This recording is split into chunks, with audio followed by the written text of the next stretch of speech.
The earliest origins of the samurai, as we understand them today, are deeply intertwined with the ancient landscape of Japan, a land shaped by volcanic fire and ocean mists, where the first formalized warrior structures began to emerge from the mists of prehistory. Imagine, if you will, the archipelago around the 3rd to 6th centuries CE, a time known as the Kofun period. It was a world of scattered agricultural communities, nestled in fertile valleys, often overshadowed by dense forests and the towering presence of sacred mountains. Life was intimately connected to the rhythms of nature, to the bounty of the land and the sea, but also to its unforgiving whims. In this early Japan, power was decentralized, held by numerous uji, or clans, each claiming descent from a particular kami, or deity. These clans, often led by powerful chieftains, vied for control over land, resources, and influence. Their disputes were not always settled by diplomacy. Indeed, the ability to protect one's territory and expand one's domain often depended on the strength of one's warriors. These were not yet the samurai of legend, clad in elaborate armor with katana at their side. Rather, they were tribal warriors, armed with bows and arrows, spears, and simple swords, their fighting styles rooted in practical skirmishes and the defense of their communities. Archaeological evidence from the Kofun period, particularly the impressive burial mounds known as Kofun, offers tantalizing glimpses into this early warrior culture. These colossal keyhole-shaped tombs, some stretching for hundreds of meters, were built for the elite of society, the chieftains and their families. Within these kofun, alongside precious artifacts and ceremonial objects, archaeologists have unearthed grave goods that speak volumes about the importance of military prowess. We find iron swords, often straight and double-edged, quite different from the later curved katana, along with bronze arrowheads and remnants of armor made from iron plates, sometimes laced together with leather. These findings suggest a society where military leadership and martial skill were highly valued, essential for maintaining power and prestige. One of the most fascinating, yet often overlooked, details from this period is the presence of haniwa figures. These unglazed terracotta figurines, often depicting warriors, horses, and houses, were arranged around the kofun. The warrior haniwa, with their stylized armor, helmets, and weapons, offer a visual representation of what these early fighters might have looked like. They stand sentinel, frozen in time, guarding the repose of the powerful, and perhaps hinting at the spiritual significance of the warrior in this ancient world. They are not just decorations. They are echoes of a belief system where the strength of the living warrior extended even into the afterlife. As the Kofun period transitioned into the Asuka, 538 to 710 CE, and Nara, 710 to 794 CE periods, Japan began to undergo profound changes. Influences from the Asian continent, particularly China and Korea, brought new ideas about governance, religion, and military organization. Buddhism arrived, offering a new spiritual framework, and with it, a sophisticated writing system and administrative practices. The Yamato court, which had gradually consolidated its power over many of the clans, began to centralize authority, attempting to establish a more unified state. This centralization, however, did not diminish the need for warriors. In fact, it formalized their role. The Taika reforms of 645 CE, a pivotal moment in Japanese history, aimed to overhaul the existing land ownership and administrative systems, drawing heavily on Chinese models. One of the key aspects of these reforms was the establishment of a conscript army, Farmers were drafted into military service, trained, and expected to serve for a period before returning to their fields. This was a significant departure from the earlier clan-based work. Area groups, marking a move towards a more organized, state-controlled military force. However, this system proved difficult to sustain. The demands of military service often pulled farmers away from their vital agricultural duties, leading to economic hardship and resentment. The centralized conscript army, while theoretically powerful, struggled with issues of morale, training, and logistics. It is during this time and extending into the early Heian period, 794 to 1185 CE, that we see the gradual emergence of a distinct warrior class. As the central government's control began to wane, particularly in the more remote provinces, powerful local magnates and aristocratic families started to build their own private armies. These forces were essential for protecting their estates from bandits, rival clans, and even the incursions of indigenous peoples like the Emishi in the north. The men who served these local lords were professional warriors, not conscripted farmers. They dedicated their lives to martial arts, developing specialized skills in archery, horsemanship, and swordsmanship. This shift from a conscript army to a professional warrior class is a crucial step in the evolution of the samurai. These early professional warriors, often referred to as bushi or tsuwamono, were skilled in combat and fiercely loyal to their lords. Their livelihoods depended on their martial prowess, and they often came from families with a long tradition of military service. They were not just fighters, they were also administrators of their lords' estates, overseeing land and resources and maintaining order. This dual role as both warrior and manager would become a defining characteristic of the later samurai. Historians still debate the precise moment and the exact factors that led to the full emergence of the samurai as a distinct social class with its own unique code and identity. Was it the failure of the conscript army system? Was it the rise of powerful provincial families and their need for private protection? Or was it a more gradual cultural evolution, where the veneration of martial skill slowly coalesced into a formalized profession? It is likely a combination of these factors, a complex interplay of political necessity, economic realities, and evolving social structures. The term samurai itself derived from the verb saburao, meaning to serve or to attend, began to appear in written records during the Heian period. Initially, it referred to attendants or servants of the aristocracy, not exclusively to warriors. However, as these aristocratic families increasingly relied on their armed retainers for protection and the enforcement of their will, the term gradually became synonymous with the warrior class. These early samurai were often drawn from the lower ranks of the aristocracy or from wealthy provincial families. They served the imperial court and powerful noble families in the capital, Kyoto, but also formed the backbone of the private armies in the provinces. Life for these early samurai was often harsh and demanding.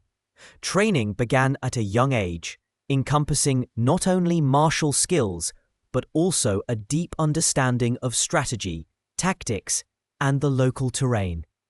They learned to ride, to shoot the bow with precision, and to wield various weapons, including the early forms of the sword.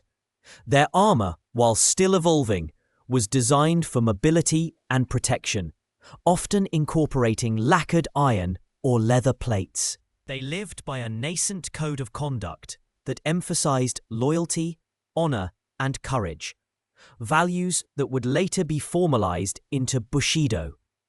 Consider the vast, untamed wilderness that still dominated much of Japan during this period. The imperial court in Kyoto while culturally refined, often struggled to exert its authority beyond the immediate vicinity of the capital. Provincial lords, with their private armies of bushi, were the true power brokers in many regions. They built fortified residences, established their own local administrations, and often engaged in skirmishes with neighboring lords over land and resources. These were the crucibles in which the samurai class was forged, a world of constant vigilance, where martial skill was not just a profession, but a necessity for survival and advancement. The Emishi Wars in the northern provinces, which spanned several centuries, played a significant role in shaping the early samurai. The Emishi were indigenous people who resisted the expansion of the Yamato court. The campaigns against them required skilled, professional warriors who could operate effectively in rugged terrain and adapt to different fighting styles. Many of the early samurai gained invaluable combat experience in these northern frontiers, honing their skills and developing innovative tactics. The commanders who led these campaigns often became powerful figures themselves, their military prestige translating into political influence.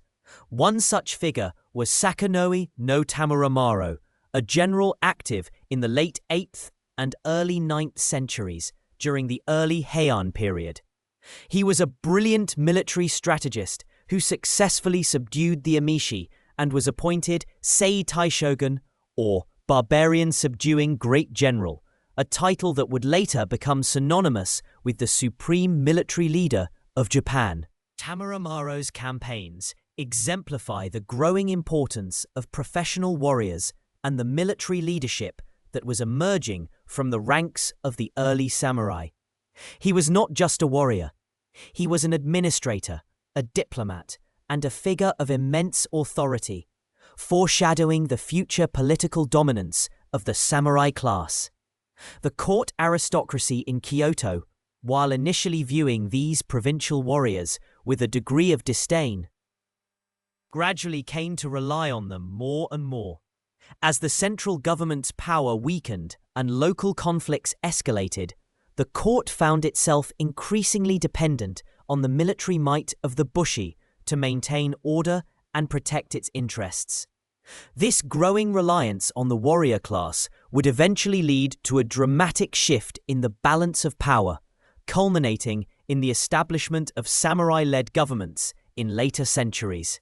The transition from the ancient tribal warrior to the formalized samurai was not a sudden revolution, but a slow, organic evolution, shaped by the unique social, political, and geographical landscape of early Japan. It was a journey from decentralized clan warfare to a more organized, professional military class, driven by the need for protection, the consolidation of power, and the constant struggle for control over a beautiful, yet often challenging land. The seeds of Bushido, of honor, loyalty, and martial excellence were sown in these early centuries, nurtured by the demands of a society where the sword and the bow were often the ultimate arbiters of fate. These were the foundational years, the bedrock upon which the legendary samurai class would eventually rise. Their stories whispered through the ages, echoing from the ancient coffin to the battlefields of later eras. If you're enjoying this, make sure to subscribe and leave in the comments the time and place you're listening from. As the whispers of the Nara period faded, carried away on the gentle breezes that swept through the ancient capital, a new era dawned in Japan. The Heian period, stretching from 794 to 1185. This was a time of exquisite refinement, of delicate poetry and elaborate rituals, where beauty was paramount and the pursuit of aesthetic perfection a way of life. The imperial court, now settled in Heian-kyo, modern-day Kyoto, became the undisputed center of culture, a world unto itself. insulated from the burgeoning realities beyond its meticulously manicured gardens. Imagine the scene. Noble women, with layers upon layers of silk kimonos, their faces powdered white, their teeth stained black, a mark of beauty at the time. Courtiers composed verses under the moonlight, their calligraphy as revered as the words themselves. The air was thick with the scent of incense, the rustle of silk, and the soft murmur of courtly gossip. Life within the palace walls was a delicate dance of etiquette and artistry, far removed from the rugged landscapes where power was slowly, imperceptibly shifting. Yet, even as the court revelled in its sophisticated pursuits, a different kind of power was quietly taking root in the provinces. The imperial government, increasingly preoccupied with its own internal affairs and artistic endeavours, began to lose its grip on the vast lands outside the capital. Absentee landlords, often court nobles themselves, preferred the comforts of Heian to the rigours of managing their estates. This left a vacuum, and into that vacuum stepped a new class of individuals, the provincial warriors, or bushi. These were not the refined aesthetes of the court. These were men of the land, often descendants of minor noble families who had moved to the provinces, or local strongmen who had amassed power through land ownership and military skill. They were pragmatic, disciplined, and intimately familiar with the harsh realities of rural life. Their primary role was to protect their estates, enforce local order, and collect taxes for the distant court. But as the court's authority waned, their power grew.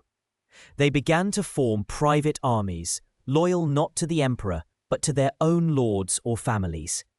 The origins of these warrior clans are fascinatingly complex. Many trace their lineage back to imperial princes who, removed from the line of succession, were granted surnames like Taira or Minamoto and sent to the provinces to govern. Over generations, these once royal descendants became deeply entrenched in local affairs, their ties to the imperial family growing ever more tenuous, their loyalty shifting towards their own burgeoning domains. It's a testament to the fluidity of power and identity in early Japan, where even imperial blood could eventually flow into the veins of a warrior. This period also saw the development of a distinct martial culture, though it was still in its nascent stages. The bushi were skilled archers and horsemen, their lives often spent in training and skirmishing. They developed a deep respect for their weapons, particularly the sword, which would later become the very soul of the samurai. While the court debated the merits of a particular poetic phrase, these provincial warriors were honing their skills on the battlefield, preparing for a future they could not yet fully foresee. One of the lesser-known aspects of this era is the surprisingly diverse composition of these early warrior bands. While the image of the samurai often conjures up a stoic male figure, early bushi groups sometimes included women who were trained in martial arts, particularly archery, to defend their homes. These onna bugeisha, or female warriors, though not as common as their male counterparts, were a testament to the practical necessities of a turbulent age, where every able-bodied person might be called upon to defend their family and land. Their stories, often overshadowed by the male-dominated narratives, offer a glimpse, into a more complex warrior society than typically imagined. The aesthetic sensibilities of the Heian court, while seemingly antithetical to the warrior's life, subtly influenced the emerging bushi class.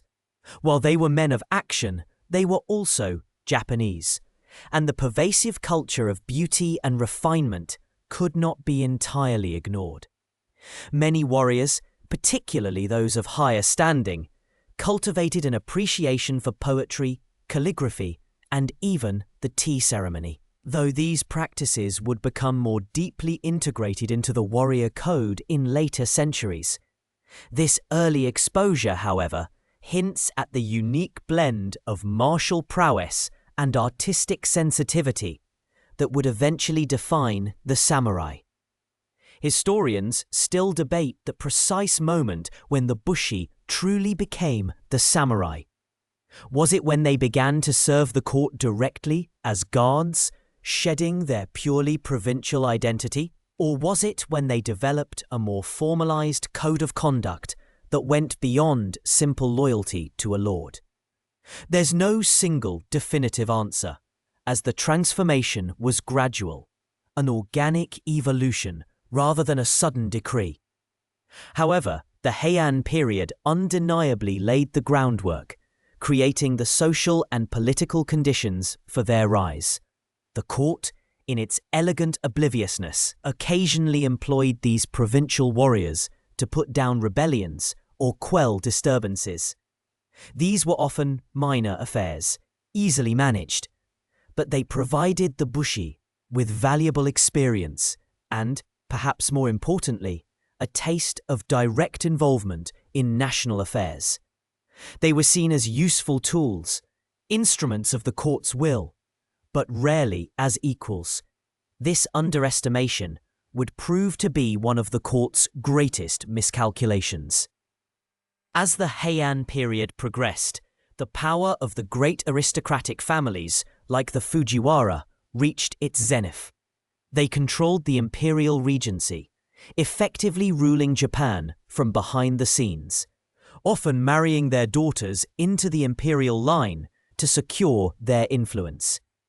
This system, known as Sekkan Seiji, or regency politics, further detached the emperor from direct governance and concentrated power in the hands of a few powerful court families. Their focus remained firmly on courtly intrigues and the preservation of their own status, leaving the provinces largely to their own devices. The distance between the court and the provinces grew not just geographically, but culturally and politically. The sophisticated language and customs of Heian Kyo were often foreign to the provincial warriors.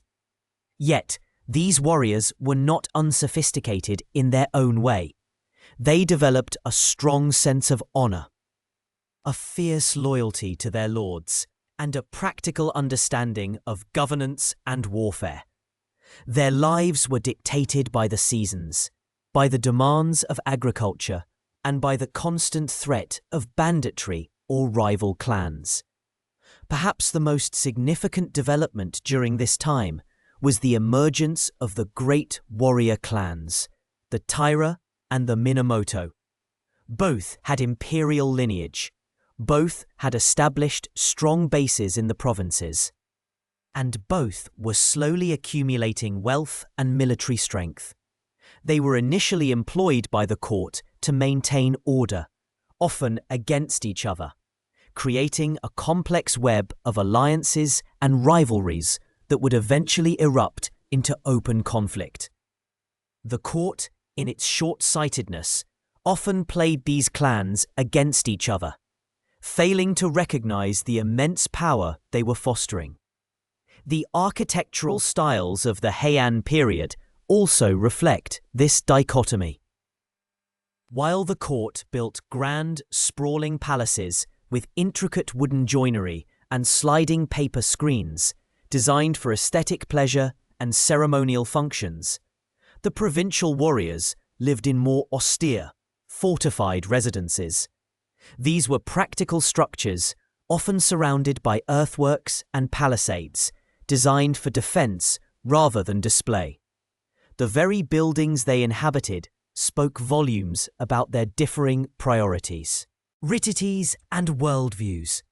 One of the fascinating scholarly disputes concerning this period revolves around the extent to which the Bushi were already developing a distinct ethical code. While the formalized Bushido as we know it emerged much later, elements of loyalty, honor, and martial virtue were clearly present.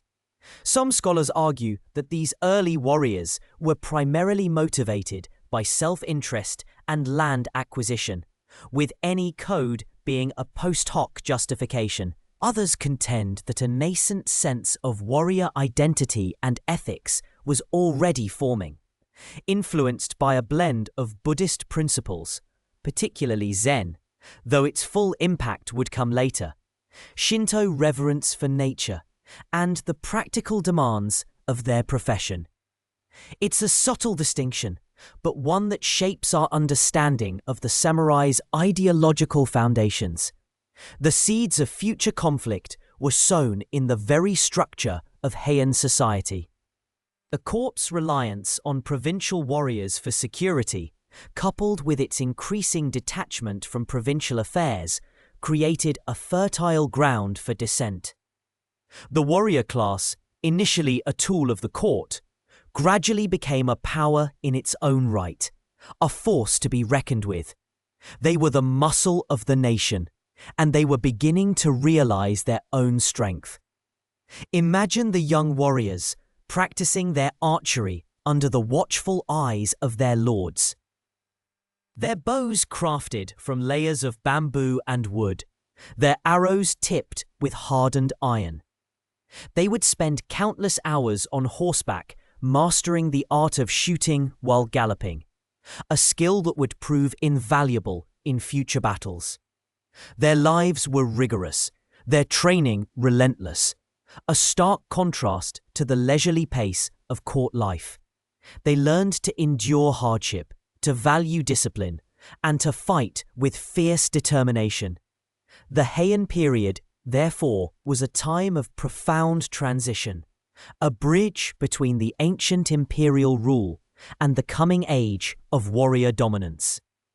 It was an era where beauty and brutality coexisted, where the soft rustle of silk in Heian Kyo was slowly being overshadowed by the clang of steel in the provinces. The court, in its golden cage of culture, was unknowingly nurturing the very forces that would eventually dismantle its power. The Bushi, the provincial warriors, were not yet the samurai of legend, but they were growing, evolving, and preparing to step onto the center stage of Japanese history. The stage was being set for a dramatic shift in power, a slow, almost imperceptible turning of the tide. The elegant world of the Heian court, with its intricate poetry and delicate rituals, was unknowingly fostering the very forces that would eventually usher in an entirely new era. The warriors, once mere instruments of the court, were growing in strength, in numbers, and in their own distinct identity. They were learning to command, to lead, and to fight for more than just their local lords. They were beginning to forge a collective identity, a shared sense of purpose that transcended individual loyalties. The great families of the court, consumed by their internal power struggles and artistic pursuits, failed to grasp the magnitude of this transformation. They saw the Bushi as a necessary evil, a rough but useful tool to maintain order in the distant provinces. They did not see them as a burgeoning political force capable of challenging their own authority. This oversight, born of aristocratic arrogance and a deep-seated belief in their own inherent superiority, would prove to be their undoing. The very landscape of Japan was also changing. New agricultural techniques led to increased food production, supporting larger populations and, consequently, larger armies.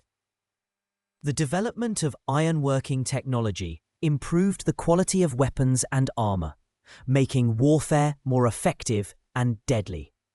These technological and economic shifts, often overlooked in the romanticized narratives of court life, played a crucial role in empowering the warrior class. The tools of war were becoming more sophisticated, and the men who wielded them were becoming more skilled. Consider the psychological shift that must have occurred within these provincial warriors.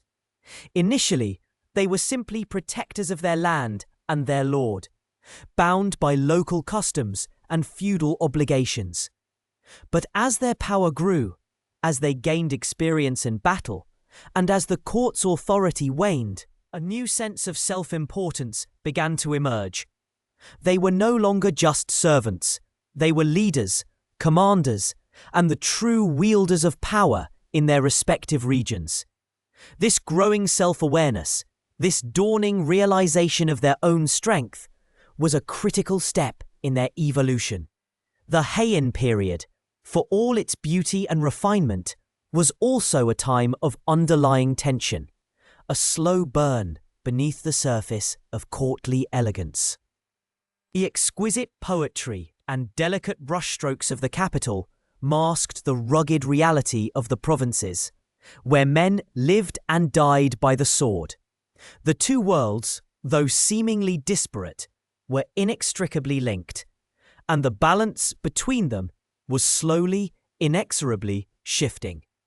Perhaps these ancient walls of Heian-kyo, with their intricate carvings and painted screens, whispered stories not only of love and loss, but also of the distant rumblings of war, of the growing power of the bushi. Perhaps the gentle breezes that carried the scent of plum blossoms also carried the faint echoes of warriors' training, their shouts mingling with the chirping of cicadas. The stage was set, the actors were in place, and the grand drama of the samurai's rise was about to begin. The Heian court, in its golden twilight, was unknowingly paving the way for the warrior's dawn. The air itself seemed to thicken with a sense of foreboding, a slow, inexorable shift in the currents of power that had long defined Japan. The elegant, refined world of the Heian court, with its poetry and perfumed silks, was about to be irrevocably shattered by the clang of steel and the thunder of hooves. The stage was set for the Genpei War, a conflict that would not only redraw the political map of Japan, but also solidify the samurai's place at the very apex of its society, a position they would hold for centuries. The seeds of this conflict had been sown decades earlier in the simmering rivalry between two powerful warrior clans, the Taira and the Minamoto. Both had served the imperial court, often as military enforcers, but their ambitions stretched far beyond mere service. The Taira, through shrewd political maneuvering and military prowess, had risen to a position of unprecedented influence. Under Taira no Kiyomori, they had effectively seized control of the imperial court in Kyoto during the mid-12th century, placing their own family members in key positions and marrying their daughters into the imperial line. Kiyomori himself became a virtual dictator, his power eclipsing even that of the emperor. This meteoric rise, however, bred resentment, not just among the old aristocratic families, but crucially among the Minamoto, who felt increasingly marginalized and humiliated. The Minamoto, though temporarily eclipsed, were a clan of formidable warriors with deep roots in the eastern provinces, particularly in the Kanto region. They nursed their grievances, biding their time, their strength slowly gathering like a storm cloud on the horizon. The spark that ignited the conflagration came in 1180. The retired emperor Go Shirakawa, a wily and resilient figure who had long chafed under Taira domination, issued a secret call to arms, a mandate for the Minamoto to rise up and overthrow the Taira. This was the signal the Minamoto had been waiting for. Minamoto no Yoritomo, a survivor of an earlier Taira purge, who had been exiled and kept under close watch in the Izu Peninsula, answered the call. He was a man of cold calculation and strategic brilliance, not a charismatic battlefield leader like some of his kinsmen, but a master organizer and political architect. He raised an army in the Kanto, drawing upon the loyalty of the warrior families in the east who had long looked to the Minamoto for leadership. The initial skirmishes were brutal and often inconclusive, but the tide began to turn as more and more provincial warriors, disillusioned with Taira arrogance and heavy-handed rule, flocked to Yoritomo's banner. The war unfolded across the length and breadth of Japan, a tapestry of land battles and naval engagements, sieges, and daring raids. The Taira, for all their initial strength and control of the capital, found themselves increasingly isolated. Their opulent lifestyle in Kyoto had alienated many, and their reliance on the wealth of the western provinces made them vulnerable. The Minamoto, by contrast, drew strength from the rugged spirit of the eastern samurai. Men who were more accustomed to hardship and the harsh realities of warfare. One of the most iconic figures to emerge from the Genpei War was Minamoto no Yoshitsune, Yoritomo's younger half-brother. Yoshitsune was everything Yoritomo was not: a brilliant, impetuous, and charismatic warrior, a tactical genius whose daring exploits became the stuff of legend. His lightning-fast maneuvers and unconventional strategies repeatedly confounded the Taira. Perhaps the most famous example of his brilliance was the Battle of Ichi-no-Tani in 1184. Facing a heavily fortified Taira stronghold on the coast, Yoshitsune led a small detachment of samurai down a steep, almost vertical cliff face directly into the Taira camp, catching them completely by surprise.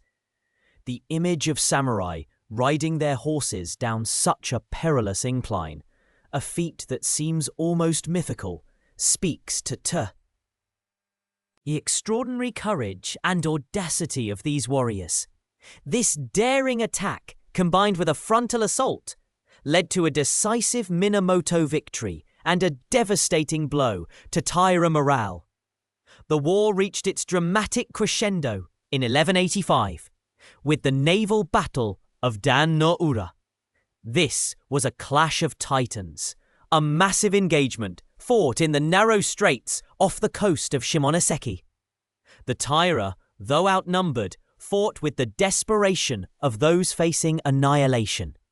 They had the young Emperor Antoku, a child of only 7, and the imperial regalia, the sacred sword, mirror, and jewel, on board their ships, symbols of their legitimacy. The battle raged for hours, the sea churned by oars and arrows, the air filled with the cries of warriors and the splintering of wood. Historians still debate the precise turning point of Dan no Ura. Some accounts suggest that the tide turned when a Taira general, Kagekyo, betrayed his clan and switched allegiance to the Minamoto. Others point to a change in the currents which suddenly favored the Minamoto ships, allowing them to gain a decisive advantage. Regardless of the exact catalyst, the outcome was catastrophic for the Taira. Faced with utter defeat, many Taira warriors, including their women and children, chose to drown themselves rather than be captured.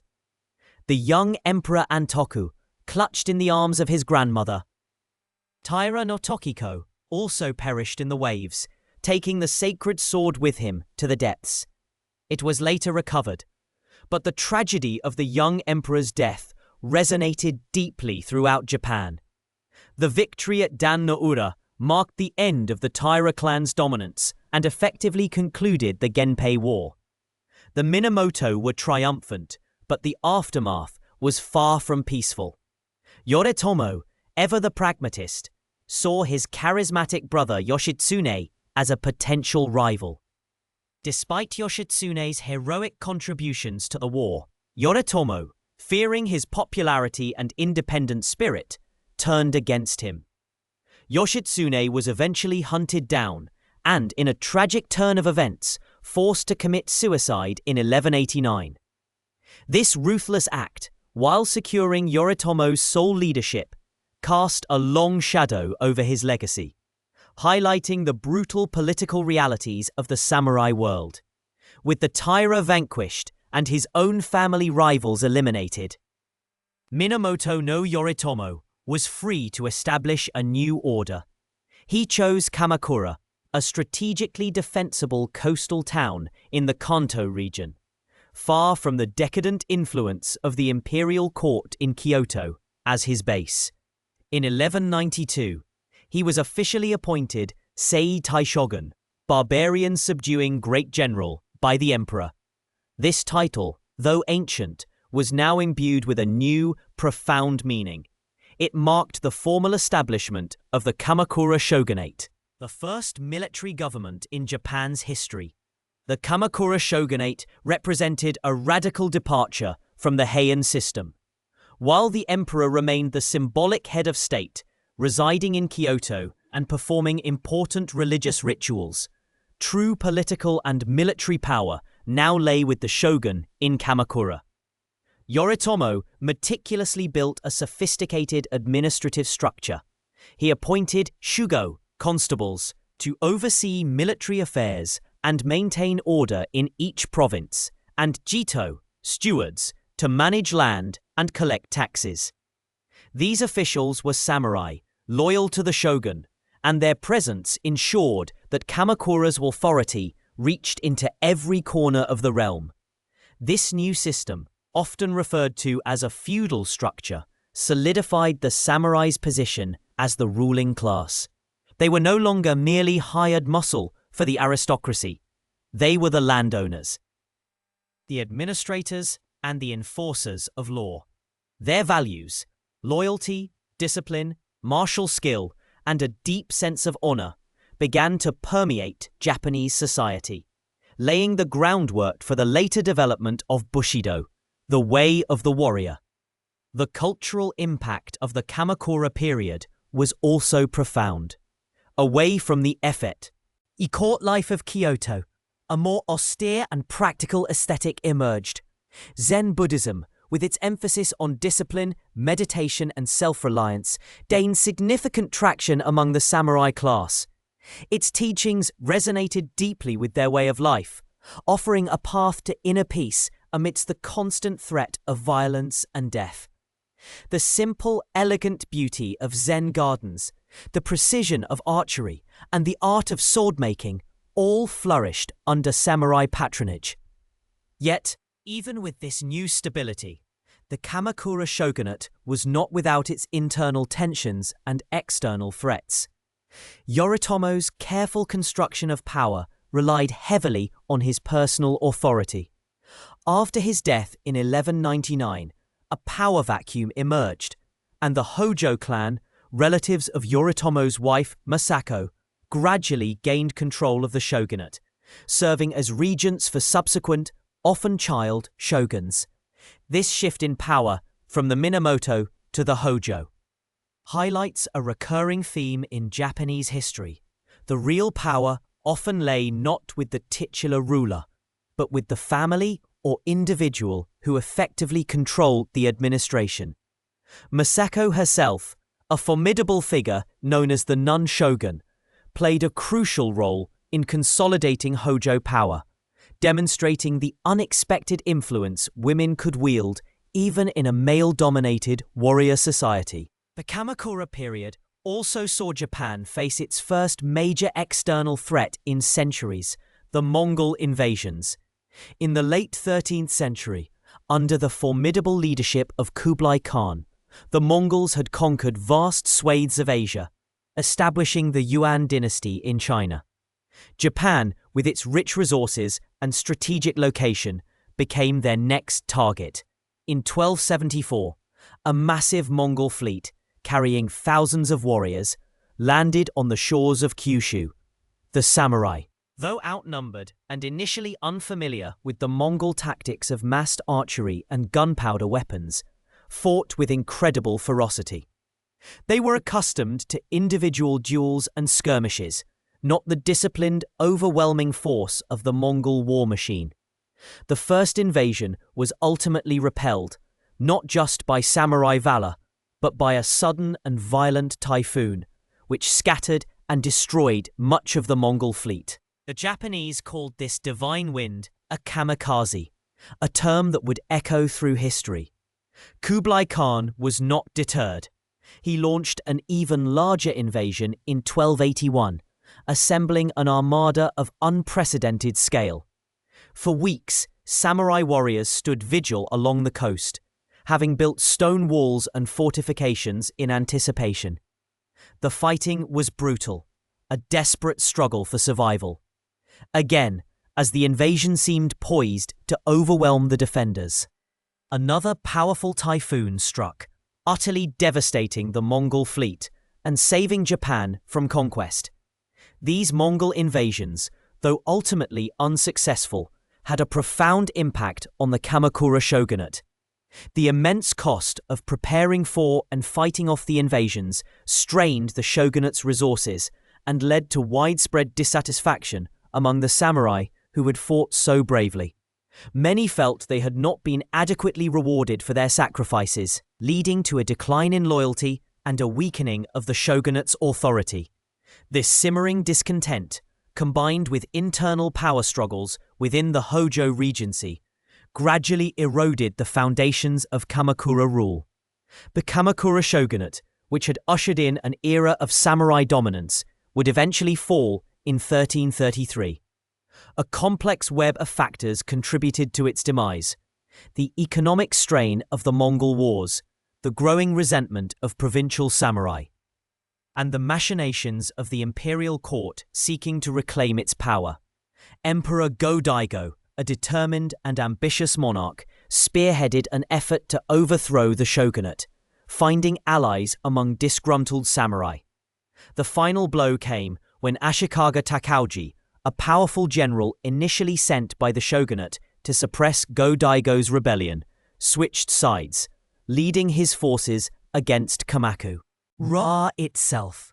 The Hojo clan, facing inevitable defeat, chose a mass suicide, marking the dramatic end of the first samurai government. Yet, the legacy of Kamakura was enduring.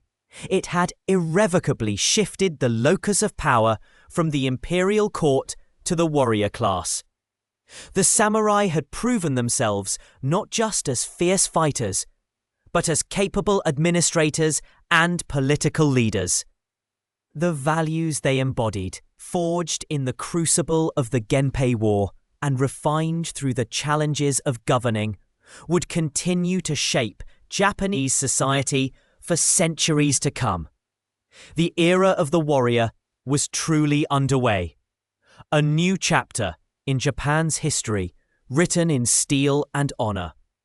The gentle rustle of silk in Kyoto had given way to the clatter of armor, and the whispers of courtiers to the stern commands of the shogun. Japan was now a land ruled by the sword, and the samurai, with their unwavering loyalty and martial spirit, stood ready to define its future. The gentle sway of the Kamakura shogunate, a carefully balanced structure of power and loyalty, was about to face a storm unlike any it had ever known. Far to the west, across the vast steppes of Eurasia, a new force had arisen, one that would reshape the world and send ripples of fear and destruction across continents. The Mongols, under the fearsome leadership of Kublai Khan, grandson of the legendary Genghis Khan, had forged an empire of unprecedented scale. Stretching from Eastern Europe to the shores of Korea, their ambitions, however, did not stop at the mainland. Japan, an island nation long accustomed to its isolation, now found itself in the crosshairs of this formidable power. Kublai Khan's initial overtures to Japan in the 1260s were not direct invasions, but rather demands for tribute, veiled threats of conquest if his authority was not acknowledged. He sent envoys bearing letters that spoke of the mandate of heaven and the universal dominion of the Mongol Empire. To the Kamakura shogunate, these were not diplomatic proposals, but audacious insults. The Hojo regents, who effectively held the reins of power, were unwavering in their defiance. They refused to even allow the Mongol envoys to land, sending them back with their messages unread. This act of blatant disrespect, in the eyes of the Mongol emperor, was an unforgivable affront. And it set in motion the inevitable clash. The first Mongol invasion in 1274 was a terrifying spectacle. A massive fleet, estimated to be around 900 ships, carrying perhaps 23,000 troops, a combined force of Mongols, Koreans, and Jurchens, set sail for the Japanese coast. They first landed on Tsushima and Iki Islands, swiftly overwhelming the small samurai garrisons with their superior numbers and unfamiliar tactics. The samurai, accustomed to ritualized single combat, were bewildered by the Mongols' coordinated unit formations. Their use of composite bows that could fire further and more rapidly, and their terrifying explosive projectiles, known as teppo, early forms of hand grenades that scattered shrapnel and instilled panic. The air would have been thick with the whizzing of arrows, the shouts of battle, and the acrid smell of gunpowder, a new and terrifying scent on the Japanese battlefield. When the Mongol forces landed in Hakata Bay on Kyushu, the main island, the samurai were initially outmatched. Their individual bravery and skill were undeniable, but they struggled against the disciplined formations and volley fire of the invaders. Accounts from the time describe the samurai's frustration as they attempted to challenge Mongol leaders to single combat, only to be met with a hail of arrows from multiple directions. The Mongols also employed a tactic known as a wall of shields, a dense formation that made it difficult for individual samurai to break through. Yet, despite these initial setbacks, the samurai fought with a ferocity born of desperation, defending their homeland against an existential threat. As night fell on the first day of battle, the Mongols, for reasons still debated by historians, withdrew to their ships. Some scholars suggest it was due to heavy losses. Others that they were unfamiliar with night fighting in an unknown land, or perhaps they feared being cut off from their fleet by a potential Japanese counterattack. Whatever the reason, this withdrawal proved to be their undoing. That night, a powerful typhoon, a divine wind or kamikaze, descended upon Hakata Bay. The storm raged, smashing the Mongol ships against the rocky coast, scattering them and drowning thousands of soldiers. When morning broke, the bay was a graveyard of shattered vessels and floating bodies. The surviving Mongol forces, decimated and demoralized, retreated. Their invasion a catastrophic failure. The Japanese believed their gods had intervened, saving their nation from destruction. This miraculous deliverance, however, was merely a reprieve. Kublai Khan was not one to accept defeat lightly. For the next 7 years, Japan lived under the shadow of an impending second invasion. The Kamakura shogunate, learning from the first encounter, began extensive preparations. They constructed a massive stone wall nearly 20 kilometers long along Hakata Bay, anticipating the most likely landing site. This defensive barrier, still partially visible today, was a monumental undertaking, requiring vast resources and the labor of countless individuals. Samurai were mobilized, trained, and stationed along the coast, ready to repel any new landing. The sense of national unity, forged in the face of a common enemy, was palpable.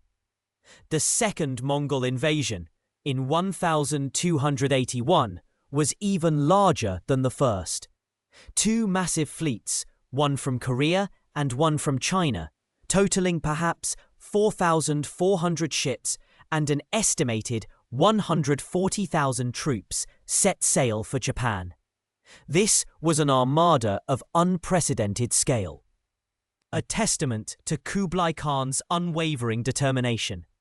The Korean fleet arrived first, landing again at Hakata Bay, where they found the newly constructed wall an impenetrable barrier.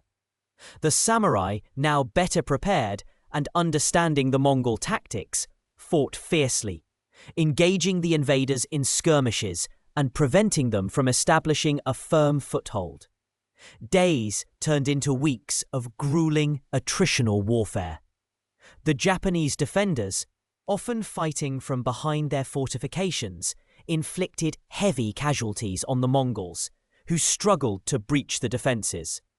The Chinese fleet, delayed by logistical problems and poor weather, finally arrived weeks later, joining the Korean forces. The combined Mongol army, however, remained largely confined to their ships or small beachheads, unable to execute a decisive land campaign. The long wait, the cramped conditions on the ships, and the constant harassment from Japanese raiding parties took a heavy toll on their morale and supplies.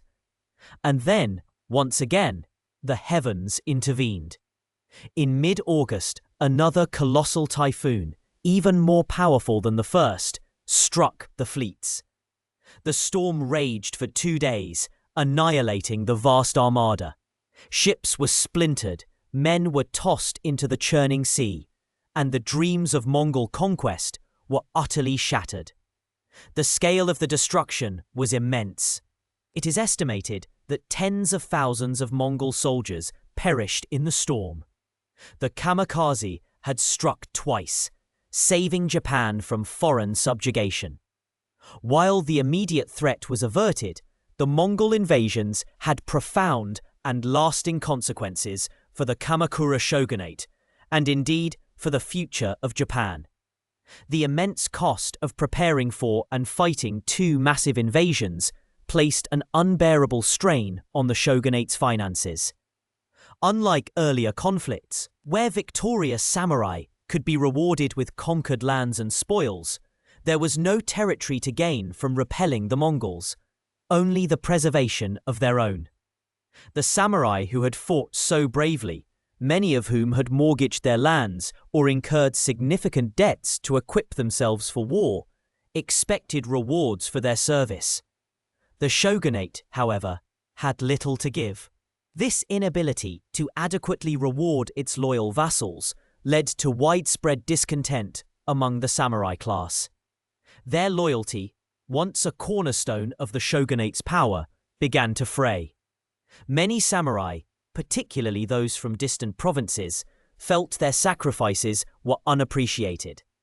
The economic hardship was exacerbated by the changing nature of land ownership.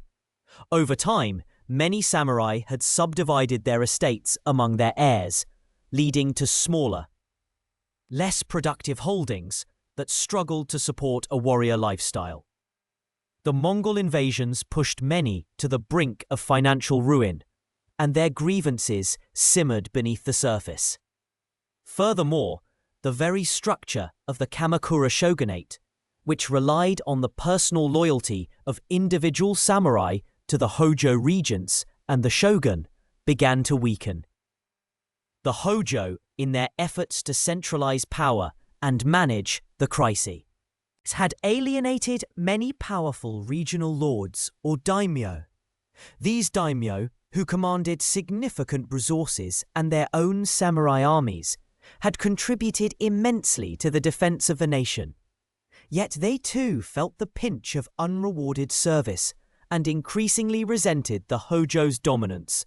As seeds of dissatisfaction sown by the Mongol invasions, began to sprout into open rebellion in the early 14th century.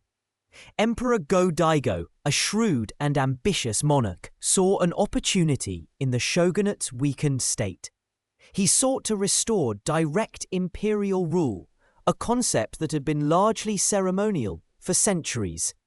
Go-Daigo rallied disaffected samurai and powerful Buddhist monasteries to his cause, launching a series of revolts against the Kamakura shogunate. This period, known as the Kenmu Restoration, was a brief but significant attempt to reassert imperial authority. One of the most pivotal figures in this struggle was Ashikaga Takoji, a powerful samurai general who initially fought for the Kamakura shogunate, but later switched his allegiance to Emperor Go-Daigo. Takoji's defection, driven by a combination of ambition and a shrewd assessment of the shifting political landscape, proved to be a fatal blow to the shogunate. In 1333, Takoji, alongside other rebel forces, marched on Kamakura, the shogunate's capital. The city, once a symbol of samurai power, fell after a fierce siege. The Hojo clan, facing utter defeat, committed mass suicide at their family temple, Toshoji, bringing an end to the Kamakura shogunate after nearly 150 years of rule. The air that day must have been heavy with the smoke of burning buildings and the somber weight of a dynasty's end. The Kenmu Restoration, however, was short-lived. Emperor Go-Daigo's vision of direct imperial rule proved impractical and alienated many of the samurai who had helped him ascend to power. He failed to adequately reward his supporters, echoing the very mistakes that had undermined the Kamakura shogunate. Ashikaga Takoji, who had expected a prominent role in the new imperial government, found himself sidelined and dissatisfied. In a dramatic turn of events, Takoji rebelled against Emperor Go-Daigo, driving him from Kyoto and establishing his own shogunate in 1336.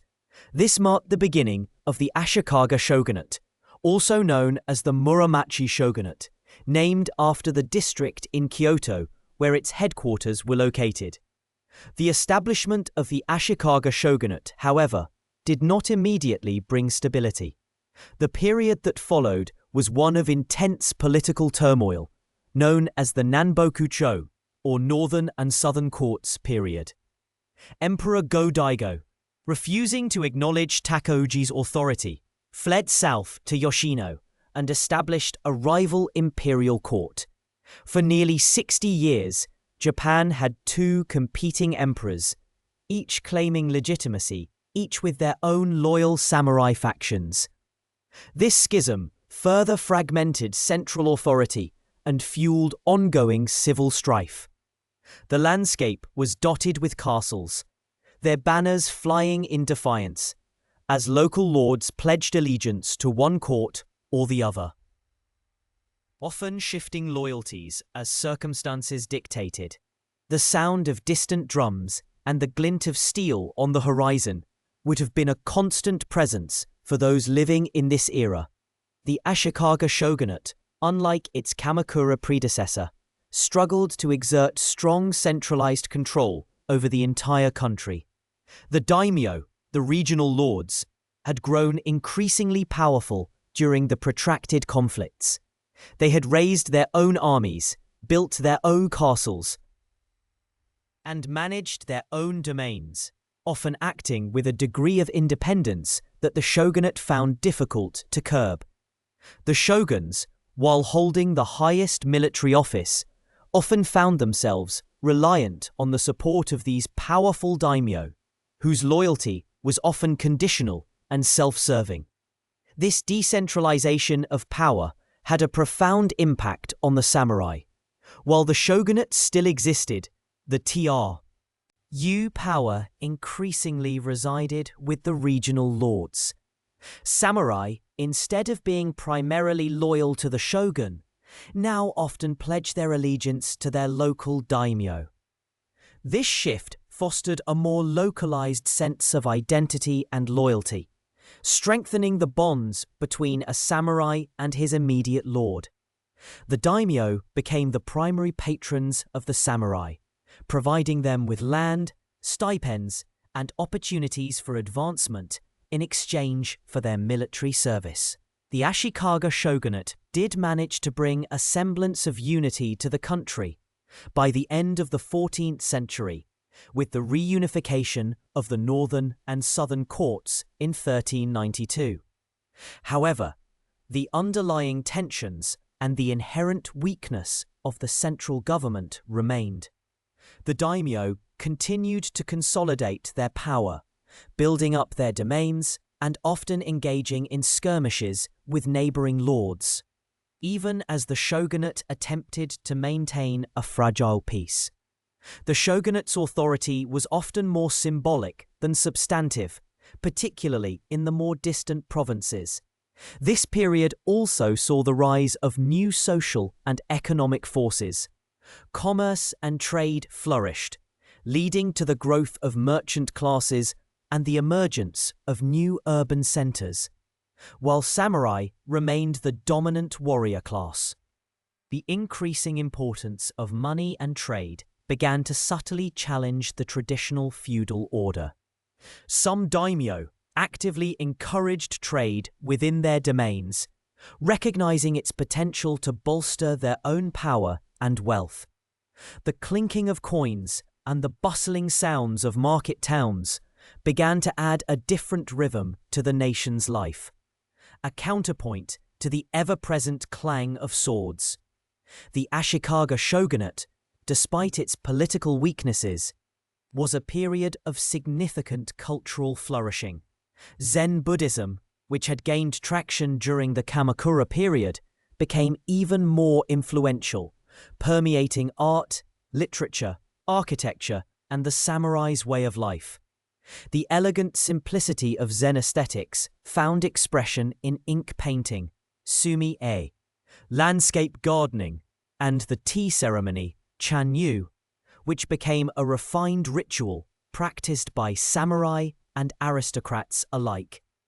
The samurai, though warriors, were also expected to cultivate an appreciation for beauty and refinement, a blend of martial prowess and artistic sensibility that would become a hallmark of their culture. The quiet contemplation of a rock garden, or the precise movements of a tea master, offered a stark contrast to the brutal realities of the battlefield. Yet, beneath this veneer of cultural refinement, the political landscape remained volatile. The relative peace achieved by the early Ashikaga shoguns was always precarious, dependent on the delicate balance of power among the various daimyo. The shogunate's inability to effectively control these powerful regional lords would eventually lead to its downfall. Historians still debate the extent to which the Mongol invasions directly caused the collapse of the Kamakura shogunate versus merely accelerating pre-existing internal tensions. Was it a single, decisive blow or the final straw that broke the camel's back of an already strained system? It is likely a complex interplay of both, with the immense financial and social pressures of the invasions exposing and exacerbating the shogunate's inherent vulnerabilities. The echoes of the kamikaze, while saving Japan from foreign conquest, had inadvertently cleared the path for an era of internal strife, a period when the very fabric of the nation would be torn and rewoven by the ambitions of powerful regional lords. The gentle hum of relative peace was slowly fading, replaced by the sharpening of blades and the distant rumble of approaching conflict. The Kamakura shogunate, for all its martial might and the enduring legacy of Hojo regents, eventually buckled under the weight of its own success and the relentless ambition of those it sought to control.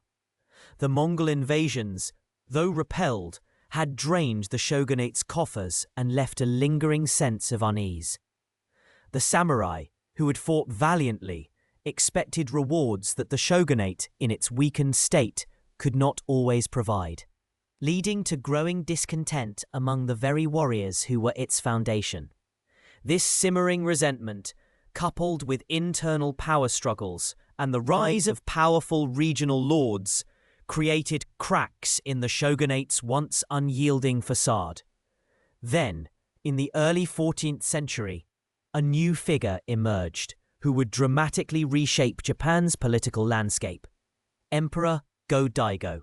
Unlike his predecessors, who had largely resigned themselves to the shogunate's dominance, Go-Daigo harbored a fervent desire to restore direct imperial rule. He saw the shogunate as an illegitimate usurpation of the emperor's divine authority and began to secretly gather support among disaffected samurai and Buddhist monasteries. His first attempt to overthrow the shogunate in 1331 was a failure, leading to his exile.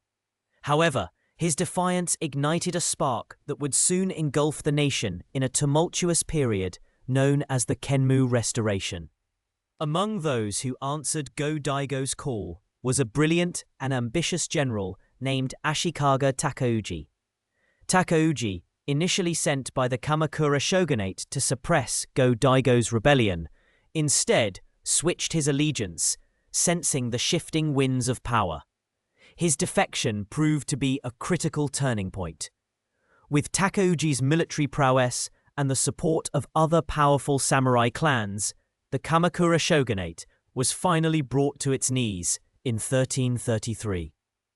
The Hojo Regency, which had effectively ruled Japan for over a century, was overthrown, and many of its members perished in a final desperate stand. The Kenmu Restoration, however, was short-lived.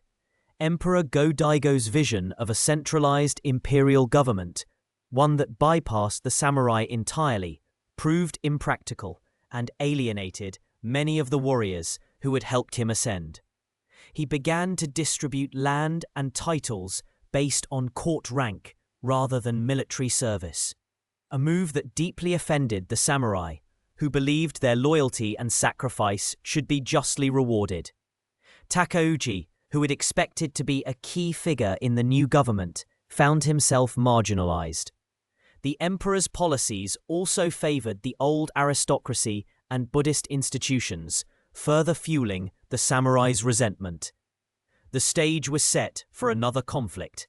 Takeuji, feeling betrayed and recognizing the emperor's inability to effectively govern, rebelled against Go-Daigo in 1336.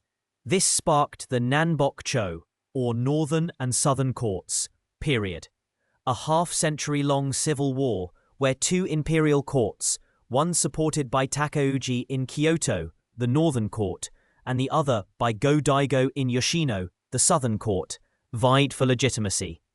This was a complex and often confusing conflict, with allegiances shifting frequently. Even today, historians debate which of the two imperial lines truly held the legitimate claim to the chrysanthemum throne during this era, though the Northern Court eventually prevailed. Ashikaga Takeuji, after years of relentless warfare, established his own shogunate in Kyoto in 1338, ushering in the Ashikaga shogunate, also known as the Muromachi period, named after the district in Kyoto where the shoguns resided. Unlike the Kamakura shogunate, which had maintained a degree of separation from the imperial court, the Ashikaga shogunate was deeply intertwined with the imperial capital. The shoguns, while holding ultimate military and political power, often sought to legitimize their rule through association with the emperor, even if the emperor's actual authority remained largely ceremonial. The Ashikaga shogunate was a period of fascinating contradictions.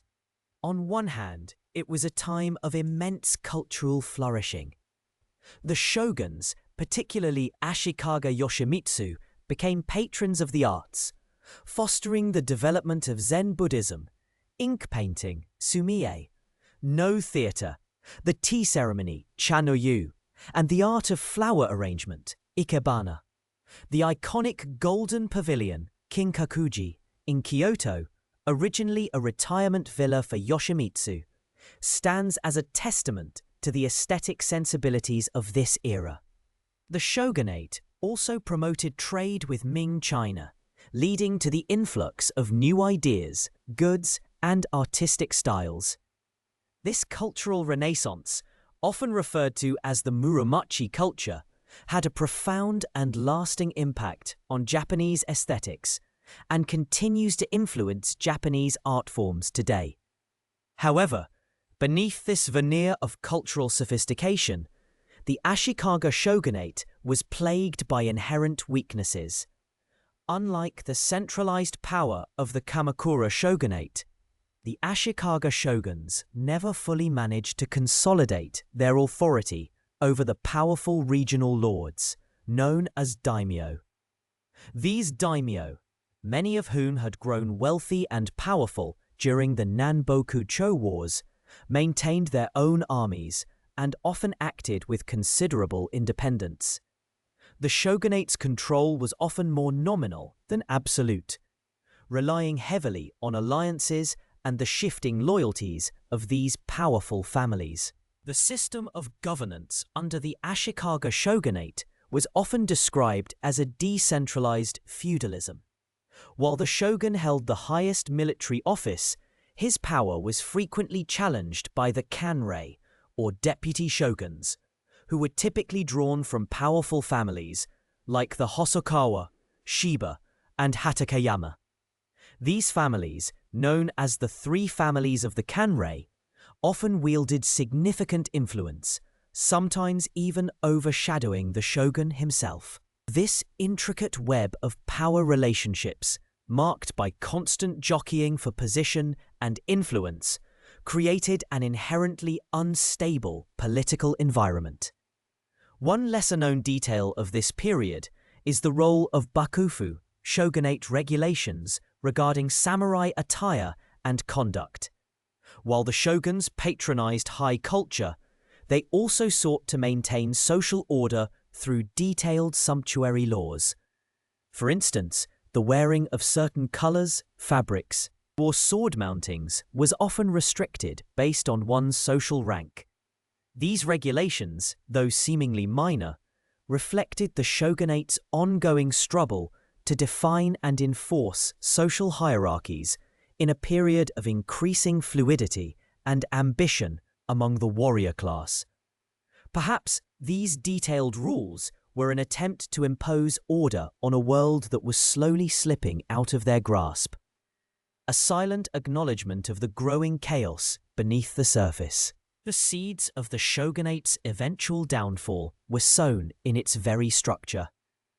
The constant infighting among the daimyo, the weakness of the central government, and the lack of a clear line of succession often led to disputes that escalated into open conflict. The shogunate's reliance on a balance of power among the great clans meant that when one clan gained too much influence, others would inevitably conspire against it, leading to a perpetual cycle of alliances and betrayals.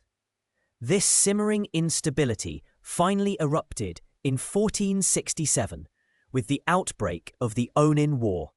The immediate cause of the war was a succession dispute within the Ashikaga family itself, specifically over who would succeed Shogun Ashikaga Yoshimasa. Yoshimasa, a shogun more interested in cultural pursuits than political governance, had initially decided to retire and designated his younger brother, Ashikaga Yoshimi, as his heir. However, his wife, Hino Tomiko, later gave birth to a son, Yoshihisa, and she fiercely campaigned for her son to become the next shogun. This internal family dispute quickly drew in the two most powerful daimyo families of the time, the Hosokawa clan, who supported Yoshimi, and the Yamana clan, who backed Yoshihisa and Hino Tomiko. What began as A family squabble soon escalated into a massive civil war that engulfed Kyoto and much of Japan.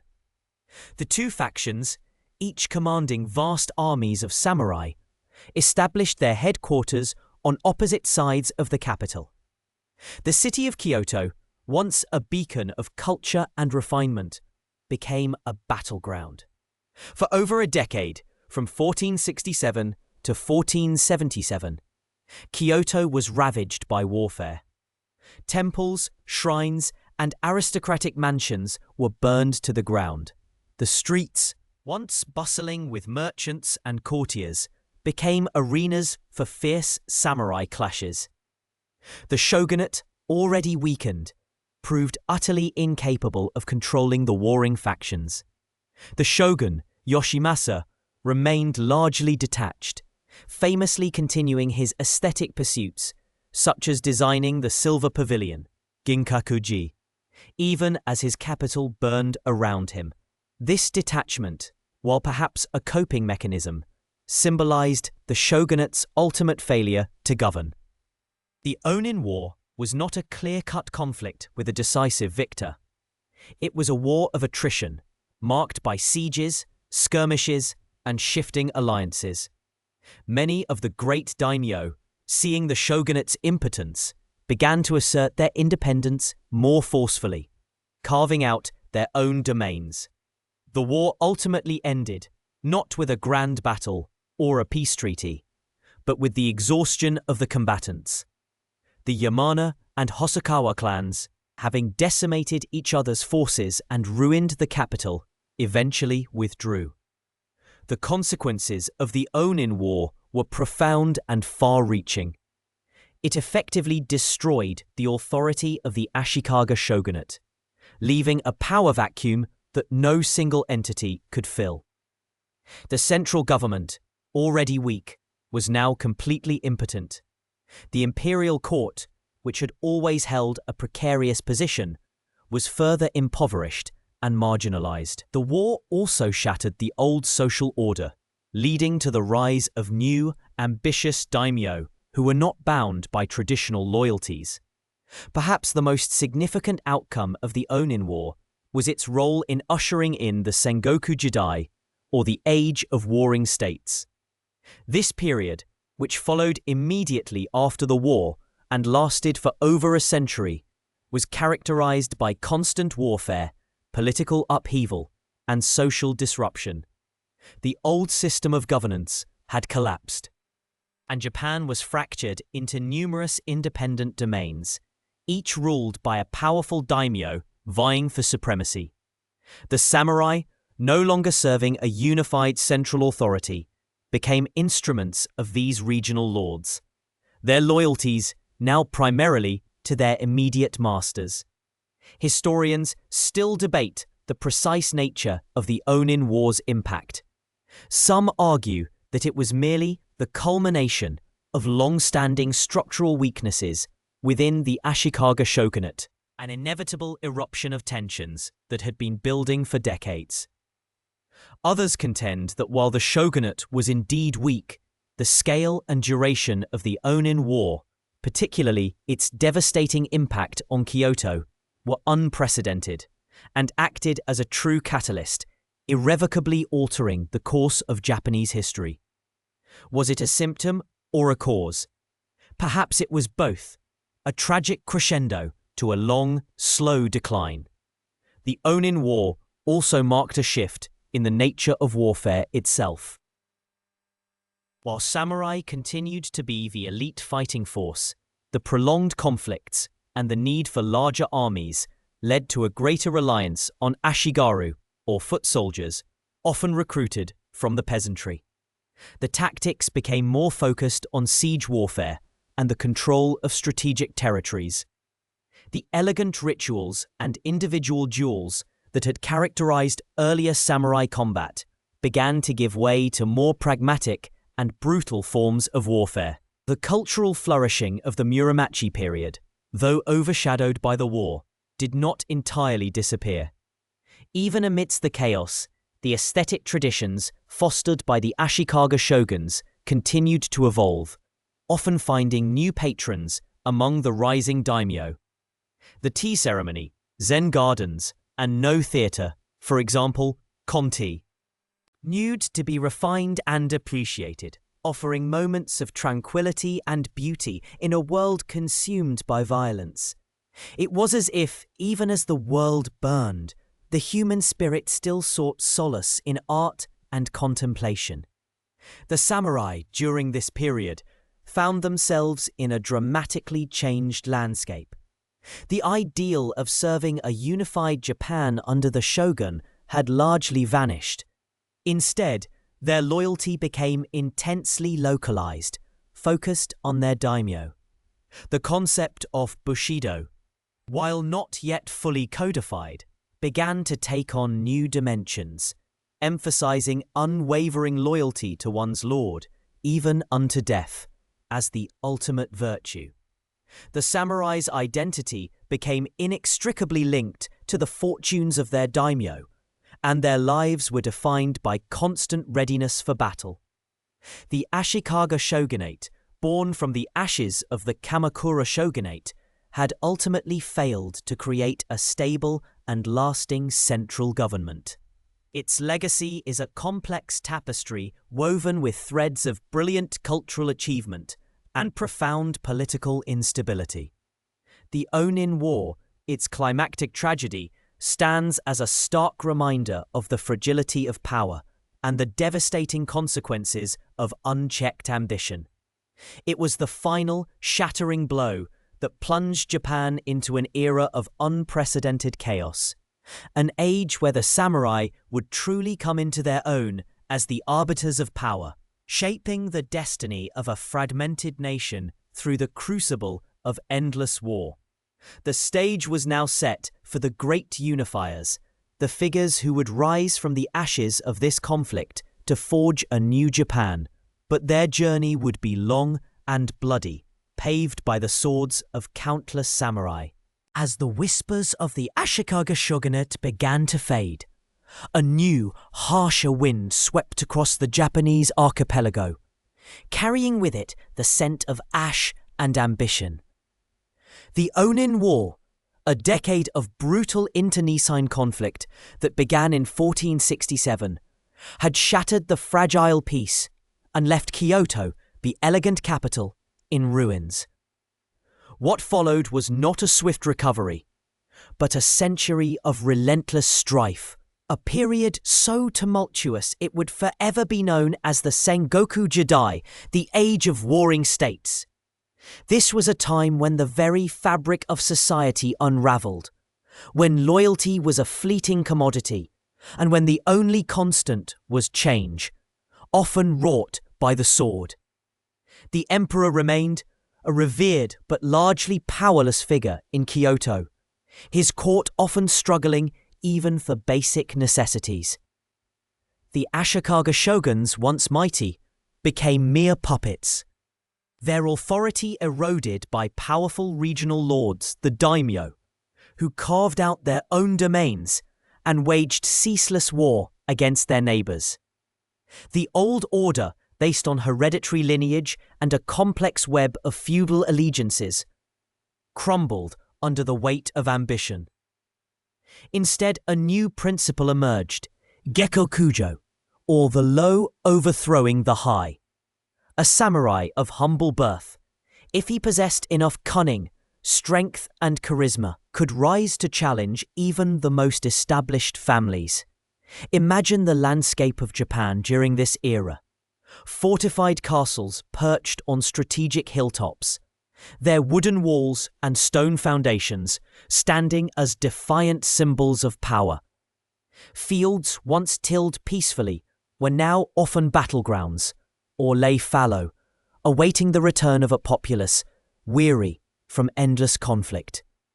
Villages were fortified, their inhabitants constantly on guard against roving bands of soldiers or opportunistic bandits. Yet, amidst this chaos, a vibrant, if often brutal, culture flourished. The tea ceremony, with its emphasis on harmony and tranquility, offered a brief respite from the world outside. Zen Buddhism, with its teachings on impermanence and self-discipline, resonated deeply with the samurai, providing a philosophical anchor in a world adrift.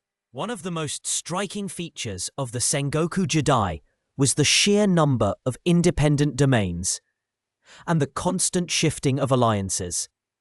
At its peak, there were perhaps over 100 daimyo vying for supremacy, each with their own armies, their own strategies, and their own dreams of unifying the fragmented land. These were not mere skirmishes.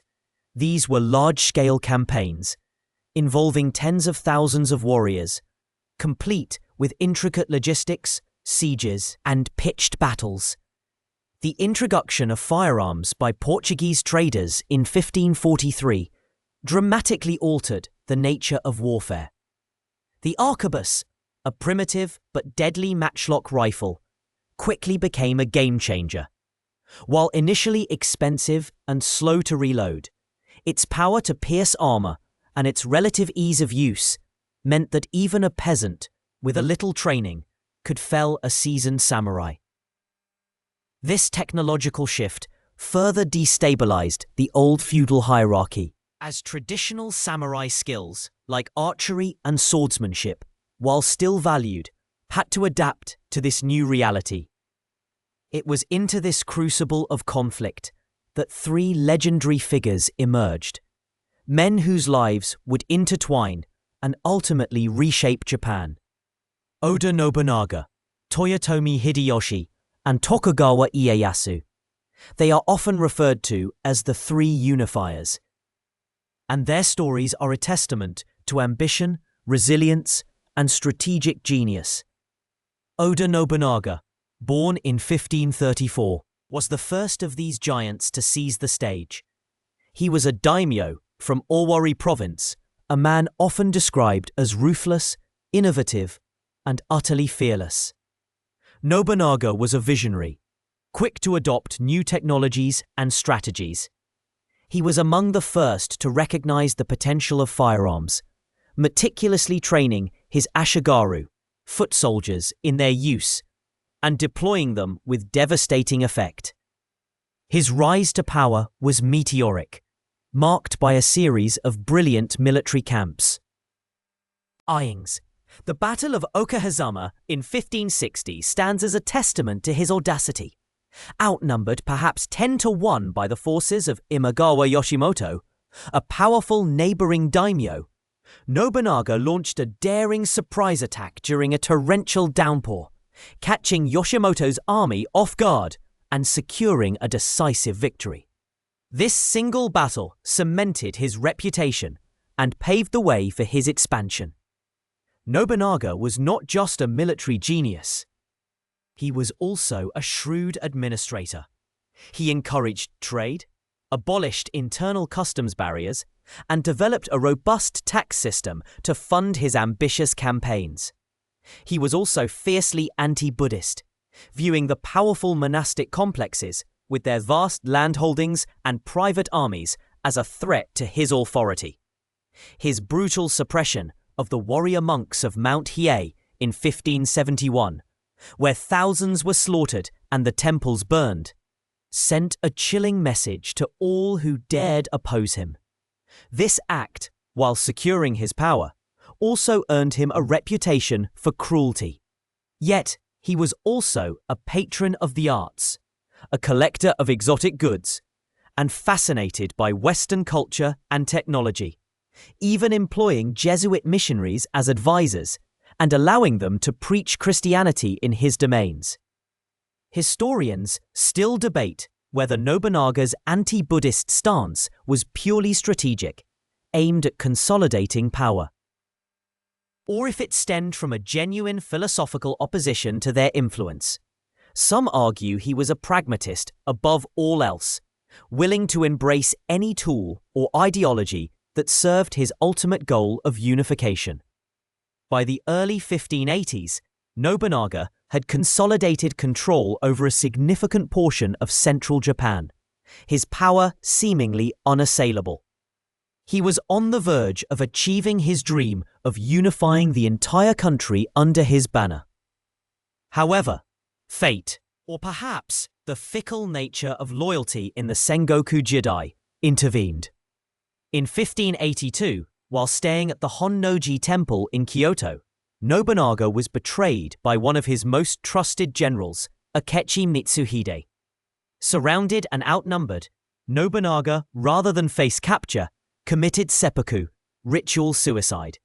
His sudden death plunged his nascent empire into chaos and left a power vacuum that his two most prominent generals would rush to fill. One of these generals was Toyotomi Hideyoshi, a man whose life story reads like an epic tale of rags to riches. Born in 1537, Hideyoshi began his career as a sandal-bearer for Nobunaga, a position of the lowest rank.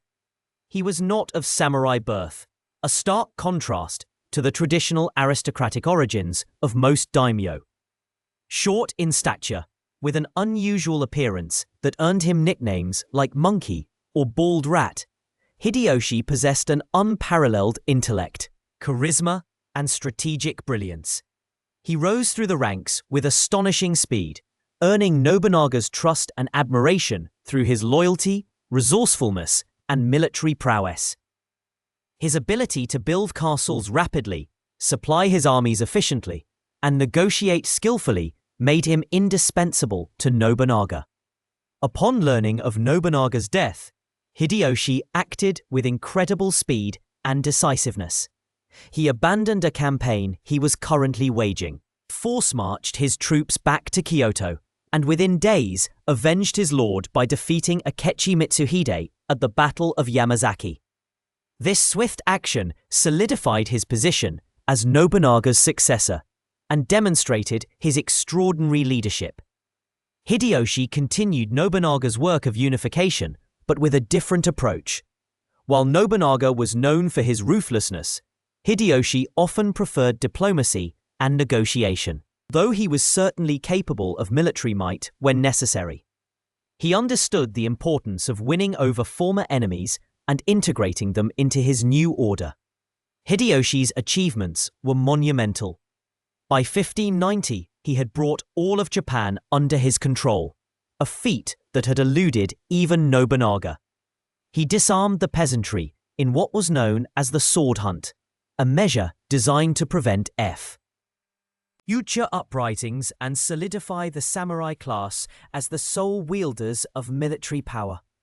He conducted a comprehensive land survey, standardizing land measurements and tax collection, which stabilized the economy and provided a reliable revenue stream for his government. He also implemented a strict class system, reinforcing the separation between samurai, farmers, artisans, and merchants, making it nearly impossible for individuals to change their social status. This was a direct response to the Gekkokujo phenomenon that had characterized the Sengoku Jidai, an attempt to bring order and stability back to a society that had been turned upside down. Hideyoshi, despite his humble origins, yearned for legitimacy.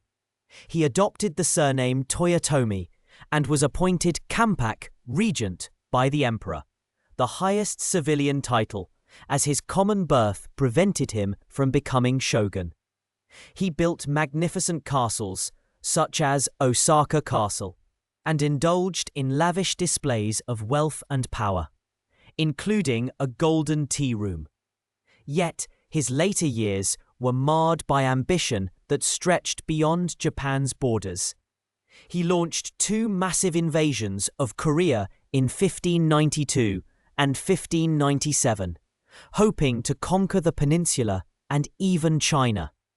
These campaigns, known as the Imjin War, were ultimately disastrous, draining Japan's resources and manpower without achieving their objectives. They left a lasting legacy of bitterness between Japan and Korea. As Hideyoshi's health began to fail, concerns about his successor grew. His only surviving son, Hideyori, was still a child. To ensure a smooth transition, Hideyoshi established a council of 5 elders, a group of the most powerful daimyo to govern until Hideyori came of age. Among these elders was Tokugawa Ieyasu, the third and final unifier. Tokugawa Ieyasu, born in 1543, had a childhood marked by hardship and political maneuvering. As a young boy, he was sent as a hostage to rival clans, a common practice in the Sengoku Jidai to secure alliances. This early experience instilled in him a deep sense of caution, patience, and strategic thinking. He was a meticulous planner, known for his ability to endure setbacks and wait for the opportune moment to strike.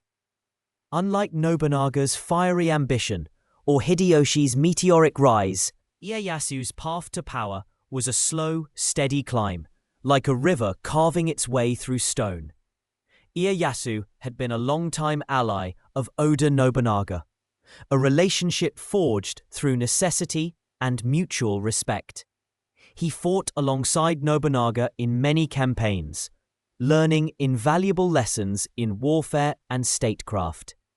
After Nobunaga's death, Ieyasu initially allied with Hideyoshi, recognizing the futility of opposing him directly. He served Hideyoshi faithfully, even moving his domain to the Kanto region, far from the traditional centers of power, a move that some interpreted as a demotion, but which Ieyasu shrewdly used to consolidate his own power base and build a formidable army. He patiently bided his time, cultivating alliances and strengthening his domain, all while outwardly maintaining loyalty to Hideyoshi. When Hideyoshi died in 1598, the delicate balance of power he had established quickly unraveled. The Council of Five Elders, meant to ensure Hideyori's succession, instead became a battleground for influence. Ieyasu, as the most powerful and experienced of the elders, began to assert his dominance. He skillfully formed a coalition of Eastern daimyo against those who supported Hideyori and the Western lords, led by Ishida Mitsunari, a loyal retainer of the Toyotomi house. The inevitable clash came in 1600 at the Battle of Sekigahara, one of the most pivotal battles in Japanese history. It was a massive encounter, involving over 160,000 warriors, and its outcome would determine the future of Japan for centuries.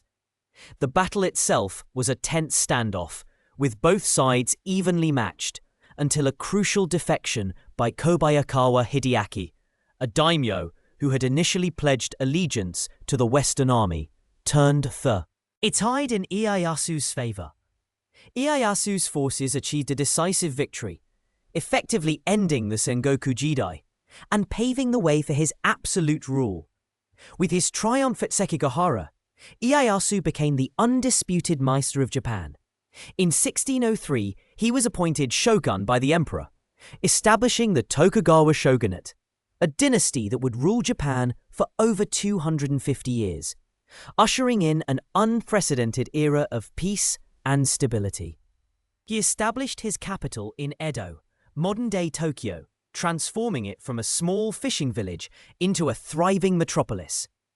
Though he retired from the shogunate in 1605, ostensibly to allow his son Hidetada to succeed him, Ieyasu continued to wield ultimate power from behind the scenes, until his death in 1616. He spent his final years meticulously building the institutional framework of the shogunate, ensuring its longevity. The legacy of the three unifiers is complex and enduring. Nobunaga, the ruthless innovator, laid the groundwork for unification with his military genius and willingness to break with tradition. Hideyoshi, the brilliant commoner, completed the task, unifying the land and implementing policies that brought order to a fragmented society. And Ieyasu, the patient strategist, solidified that unity, creating a lasting system of governance that brought an end to the centuries of civil war. Their lives, filled with ambition, betrayal, and extraordinary achievements, continue to captivate and inspire. The Sengoku Jidai, for all its bloodshed and chaos, was also a period of immense cultural and social transformation. The constant warfare spurred innovation in castle design, military tactics, and even agricultural techniques. The rise of new merchant classes, though still constrained by the rigid social hierarchy, laid the groundwork for future economic development. The arts, from the refined elegance of the tea ceremony to the dramatic tales of samurai heroism, reflected the spirit of the age.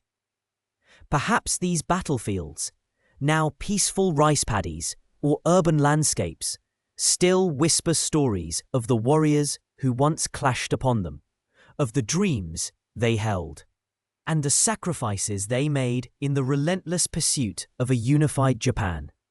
The echoes of their struggles and triumphs shaped the very soul of the nation, forging a path toward an era of profound peace, but also one of rigid control and isolation.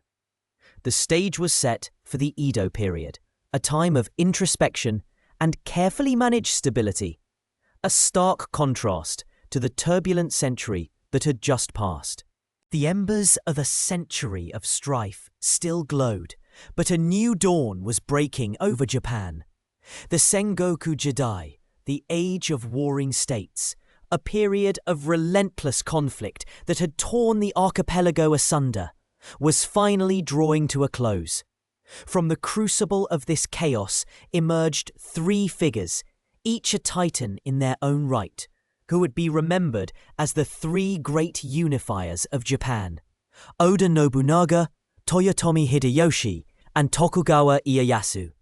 Their individual ambitions, their ruthless pragmatism, and their sheer force of will would reshape the very fabric of the nation, laying the groundwork for an era of unprecedented peace and stability.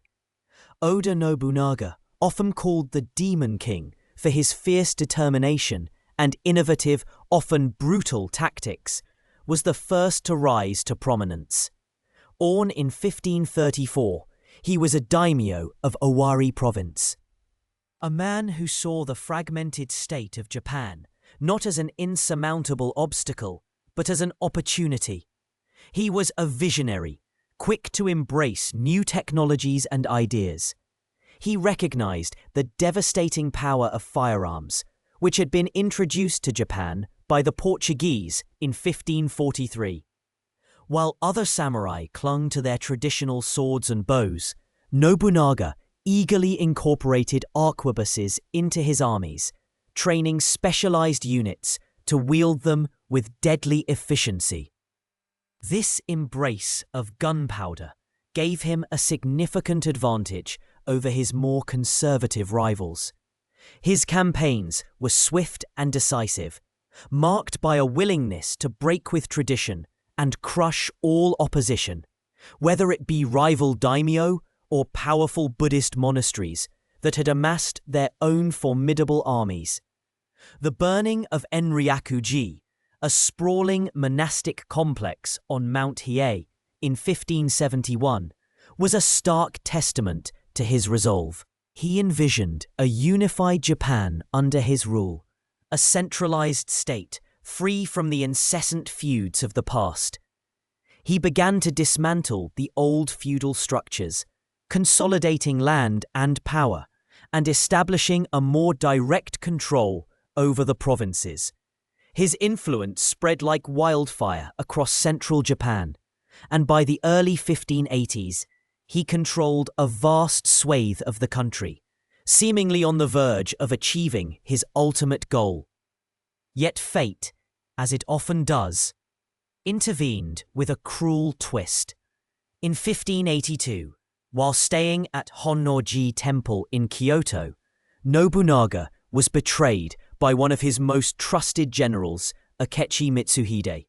Surrounded and outnumbered, Nobunaga, rather than face capture, committed seppuku, a tragic end for a man who had come so close to unifying Japan. His grand vision, however, would not die with him. Stepping into the void left by Nobunaga's sudden demise was Toyotomi Hideyoshi, a man of humble origins who had risen through the ranks solely on his merit and cunning. Born in 1537, he was a peasant, a stark contrast to the noble lineage of most daimyo.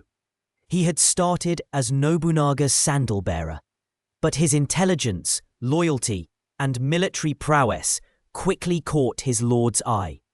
Hideyoshi was a master strategist and diplomat, known for his ability to charm and persuade as much as to conquer. Upon hearing of Nobunaga's death, he swiftly moved to avenge his lord, defeating Akechi Mitsuhide at the Battle of Yamazaki just 11 days after Nobunaga's betrayal.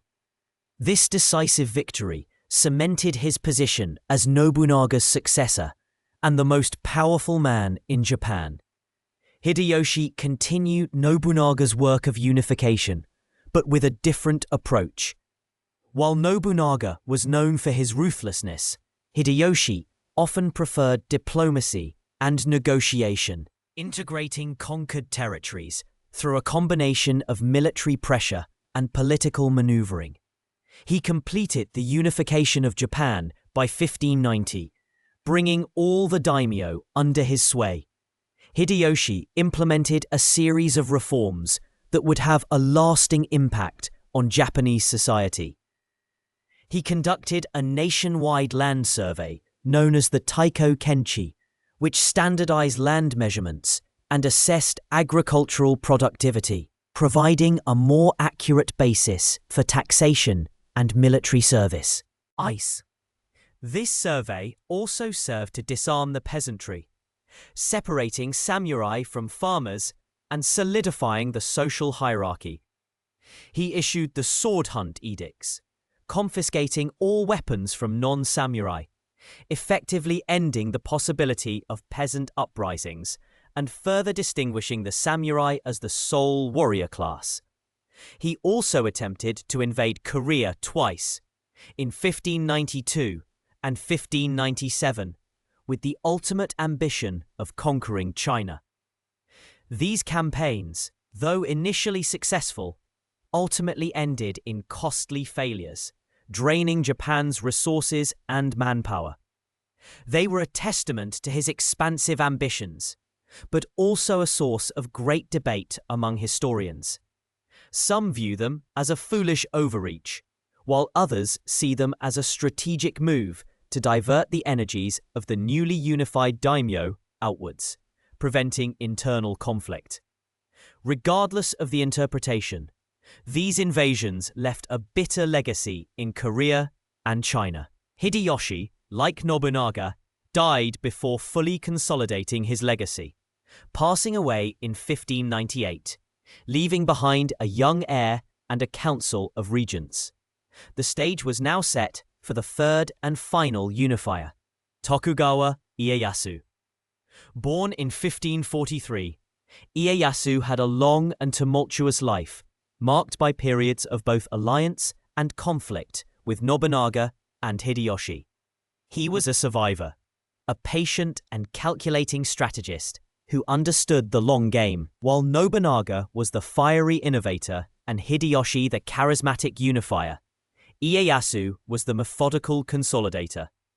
He had learned from the mistakes and successes of his predecessors, understanding that true stability required not just military dominance, but also a robust administrative system.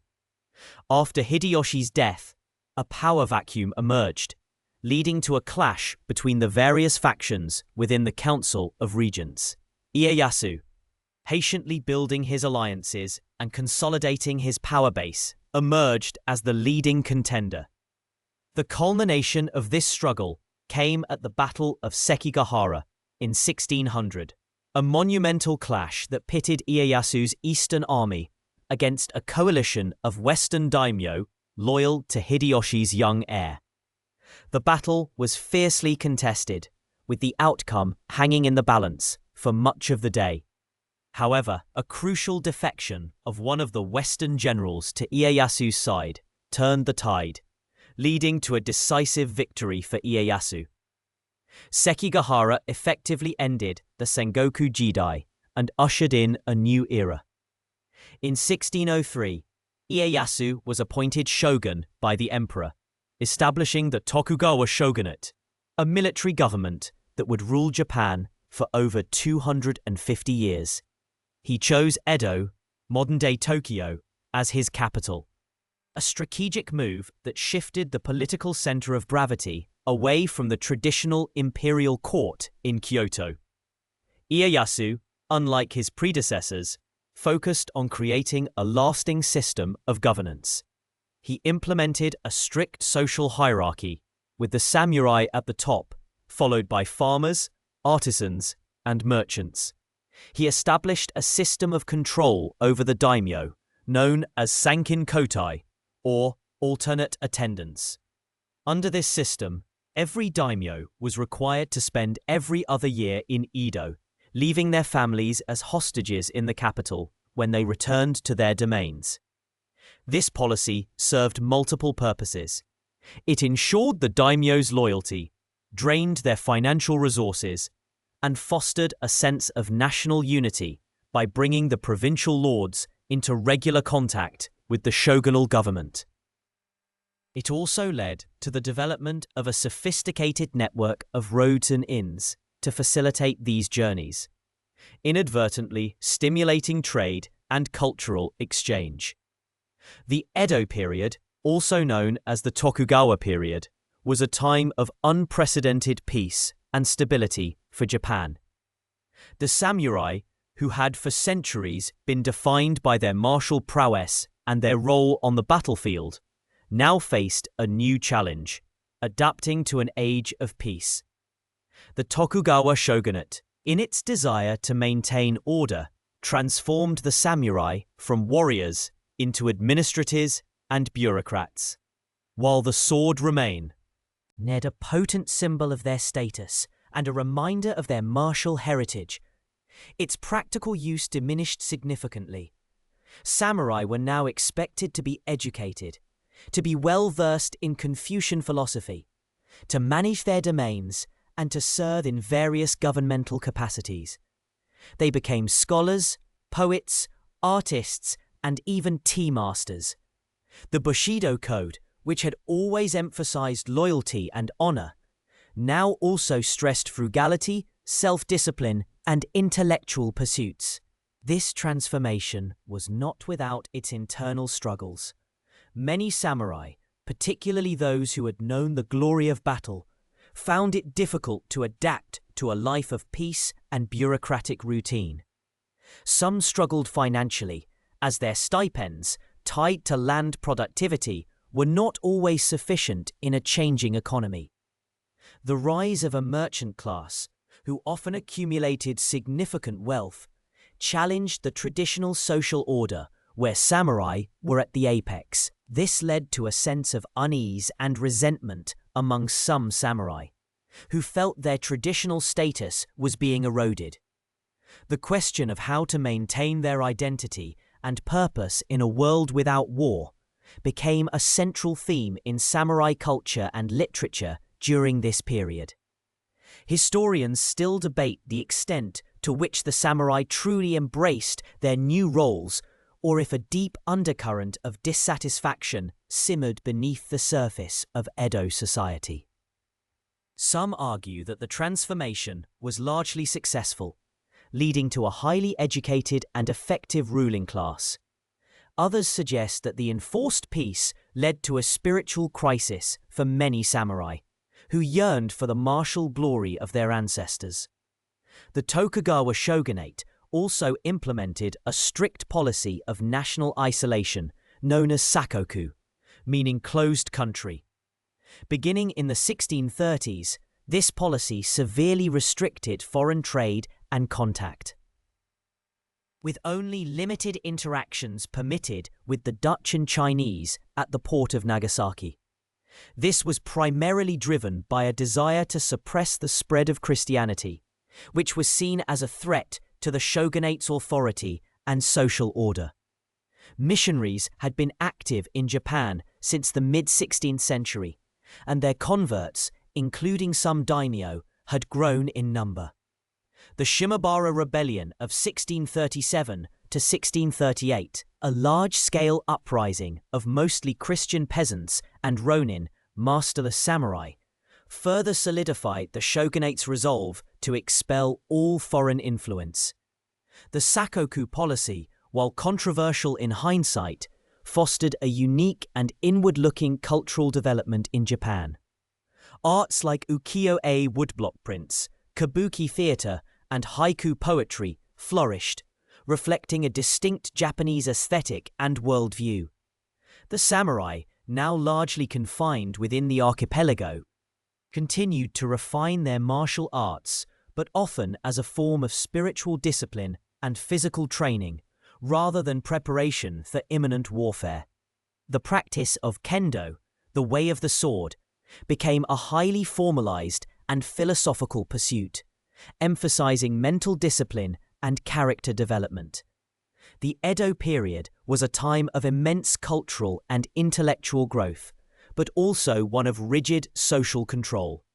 The shogunate, through a combination of strict laws, moral teachings, and the Sankin Kotai system, maintained a firm grip on power.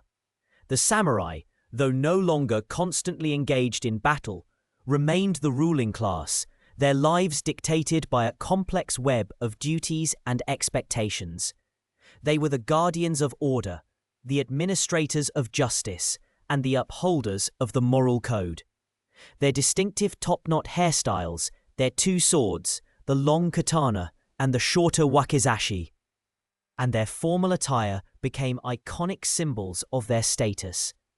One lesser-known aspect of the Edo period samurai was the rise of the ronin, masterless samurai. With the end of constant warfare, many samurai found themselves without a lord to serve, either due to their lord's defeat, financial ruin, or their own transgressions. Ends. These ronin often struggled to find employment and maintain their social standing. Some became mercenaries, bodyguards, or even bandits, while others found new paths as teachers, artists, or artisans. The story of the 47 Ronin, a legendary tale of loyalty and revenge from the early 18th century, exemplifies the enduring samurai values of honor and duty even in a time of peace. This incident, where a group of Ronin avenged their lord's death, became a powerful symbol of samurai spirit and was widely celebrated in art and literature. The Tokugawa shogunate, despite its long reign of peace, was not without its challenges. Internal economic pressures, famines, and occasional peasant uprisings tested its authority. The rigid social hierarchy, while initially providing stability, eventually led to stagnation and resentment, particularly among the merchant class who, despite their wealth, held little political power. The samurai, too, faced internal conflicts. The emphasis on education and bureaucratic service led to a growing divide between those who embraced these new roles and those who clung to the old warrior ideals. The quiet hum of peace, while a welcome respite from the Sengoku Jidai, also brought with it a different kind of tension, a subtle pressure on the samurai to redefine their very existence. They were the inheritors of a glorious martial past. Yet their present demanded a different kind of strength, a strength of character and intellect, rather than the brute force of the battlefield. Perhaps these quiet years, far from the clang of swords, allowed a deeper reflection on what it truly meant to be a samurai, forging a legacy that extended beyond mere combat. The long, tranquil embrace of the Edo period, stretching over 2.5 centuries, transformed the samurai in ways few could have foreseen. The clang of steel on steel, the thunder of hooves across battlefields, and the stark reality of life and death in feudal warfare gradually receded into memory, replaced by the rustle of silk, the murmur of poetry, and the meticulous rituals of peacetime. The samurai, once the undisputed warriors of Japan, found themselves navigating a world that no longer demanded their martial prowess with the same urgency. Their role, once defined by the sword, now began to encompass a far broader, more nuanced spectrum of responsibilities, and indeed of identity. The Tokugawa shogunate, in its wisdom, understood that a lasting peace required more than just the cessation of hostilities. It necessitated a redefinition of power and purpose. The samurai, still at the apex of the social hierarchy, were no longer primarily soldiers. Instead, they became administrators, bureaucrats, scholars, and even artists. Their castles, once formidable fortresses, slowly evolved into administrative centers, their walls now enclosing not just military garrisons, but also government offices and residences for the burgeoning samurai class. This shift was profound, moving the samurai from a life lived on horseback and in armor to one lived within the confines of castle towns, often behind a desk, managing the affairs of their domains. This era saw the flourishing of Bushido, the way of the warrior, not as a code for battle, but as a moral and ethical framework for daily life. While its roots lay in the martial traditions of earlier centuries, the Edo period refined and formalized it, emphasizing loyalty, honor, self-discipline, and frugality. Texts like Yamaga Soko's Shido, The Way of the Warrior, and Daidoji Yuzan's Budo Shishinshu, Beginner's Book of the Way of the Warrior, codified these principles, guiding samurai in their conduct, both public and private. They were expected to be exemplars of virtue, upholding a strict moral code that permeated all aspects of their existence. This philosophical development was crucial in maintaining social order, providing a spiritual anchor for a class whose traditional raison d'etre had been largely removed. Yet, this emphasis on ethical conduct also served to differentiate them from the commoners, reinforcing the rigid social stratification of the Edo period. Below the samurai were the farmers, then the artisans, and finally the merchants. This hierarchy, while seemingly immutable, would later contribute to the samurai's economic woes. One of the most striking aspects of samurai life in peacetime was their deep engagement with culture. Freed from the constant threat of war, many samurai turned their intellectual energies towards scholarship, poetry, calligraphy, and the arts. Confucianism, with its emphasis on morality, order, and good governance, gained immense traction among the samurai elite. They studied classical Chinese texts, delved into Japanese history and literature, and cultivated refined tastes. The tea ceremony, with its intricate rituals and aesthetic sensibilities, became a cherished pursuit, a moment of tranquil contemplation amidst the demands of bureaucratic life. Flower arranging, poetry composition, especially haiku and waka, and even the study of music were not uncommon among the samurai, transforming them into cultivated gentlemen as much as stoic warriors. The practice of chanoyu, the tea ceremony, is a particularly illuminating example of this cultural shift. What began as a simple act of preparing and serving tea evolved into a highly ritualized art form, embodying principles of harmony, respect, purity, and tranquility. Samurai, often clad in formal attire, would gather in meticulously designed tea houses, engaging in quiet contemplation and refined conversation. This was not merely a social pastime, it was a spiritual discipline, a word, to cultivate inner peace and aesthetic appreciation, far removed from the battlefield. However, this cultural flourishing came with its own set of challenges, particularly economic ones. The samurai, by tradition, were paid in rice, a system that had worked well in a largely agrarian, feudal society. But as the Edo period progressed, Japan's economy began to urbanize and commercialize. Money, not rice, became the primary medium of exchange, especially in the bustling cities.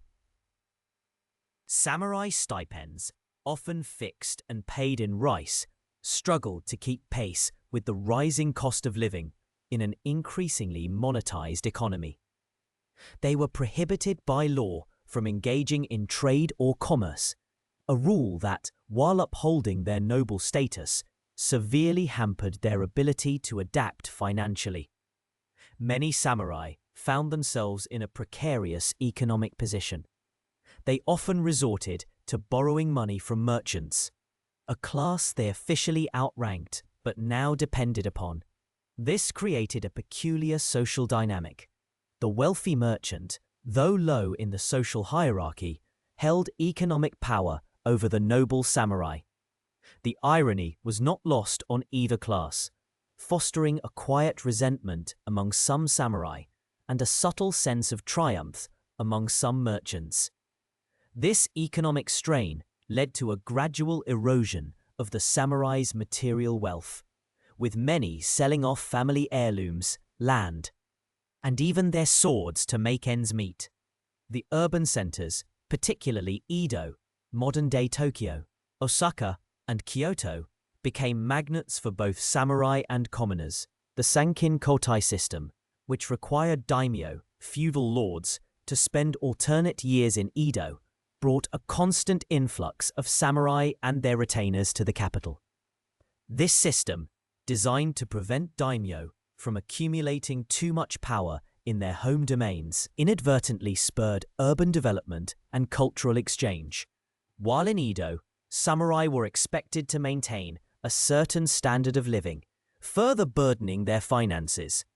The lives of many lower-ranking samurai, the Gokunin and Hatamoto, were particularly difficult. Their stipends were often meager, barely enough to support their families. Some took on second jobs, discreetly, often under pseudonyms, engaging in crafts or teaching. Activities that were technically beneath their station, but necessary for survival. This quiet struggle for economic solvency stands in stark contrast to the romanticized image of the samurai as always wealthy and powerful. Historians still debate the true extent of samurai poverty during the late Edo period. While some accounts paint a picture of widespread destitution, others suggest that many samurai, especially those in higher ranks, maintained comfortable lifestyles. The truth likely lies somewhere in between, with significant variation depending on rank, domain, and individual circumstances. The philosophical development of the samurai during this period also saw the rise of schools of thought that questioned the very foundations of Tokugawa rule. While outwardly maintaining loyalty, some intellectuals began to look back to ancient Japanese traditions before the dominance of Chinese Confucianism and Buddhism. This movement, known as Kokugaku, or national learning, emphasized the uniqueness of Japanese culture, language, and the divinity of the emperor. Figures like Motowari Norinaga, 1730 to 1801, meticulously studied ancient texts like the Kojiki, seeking to uncover a pure indigenous Japanese spirit. While not overtly revolutionary at first, Kokugaku laid intellectual groundwork that would later be used to challenge the shogunate's authority and restore imperial power. Another fascinating, albeit lesser-known, aspect of samurai life during this period was their engagement with medicine and science. While martial arts remained a part of their training, Many samurai, particularly those with intellectual inclinations, studied Dutch learning, rangaku, through the Dutch trading post in Nagasaki, European science. Scientific and medical knowledge slowly filtered into Japan. Samurai scholars translated Western texts on anatomy, astronomy, and military science, contributing to a quiet intellectual revolution. This was a testament to their adaptability and intellectual curiosity, a willingness to embrace new knowledge even from foreign sources, despite the shogunate's isolationist policies. Imagine a samurai, in his formal attire, meticulously dissecting a cadaver or studying a celestial map, his mind as sharp as his sword, yet directed towards understanding the natural world rather than conquering it. The very concept of the samurai as a warrior began to fade, replaced by the image of a cultured administrator. The daisho, the pair of swords, katana and wakizashi, remained their symbolic badge of office, a constant reminder of their heritage, but they were rarely drawn in anger. The skills of swordsmanship, archery, and horsemanship were still taught and practiced, but often more as a form of physical and mental discipline or as a traditional art, rather than preparation for imminent battle. Dueling, though officially discouraged, did occur, often stemming from matters of honor or personal insult, but these were isolated incidents, not widespread warfare. The decline of the samurai's martial purpose was perhaps most evident in their changing physical appearance. While early samurai were rugged warriors, the Edo period saw a trend towards more refined, even delicate aesthetics. Their hair, once often shaved at the crown for helmet comfort, was now meticulously styled into various top knots. Their clothing, though still formal, became more elaborate, reflecting their status as civil administrators rather than field commanders. The focus shifted from practical armor to exquisite silk kimonos and finely crafted accessories. As the 19th century dawned, the strains on the samurai class became unbearable for many. The economic disparities between samurai and merchants grew wider. The rigid social hierarchy, once the source of stability, now felt like a straitjacket, preventing samurai from adapting to the changing economy.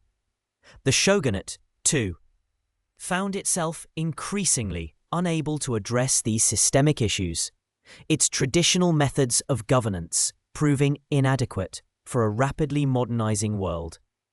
The arrival of Commodore Matthew Perry's black ships in 1853, forcing Japan to open its ports to foreign trade, served as a catalyst, exposing the shogunate's weakness and igniting a fierce debate about Japan's future.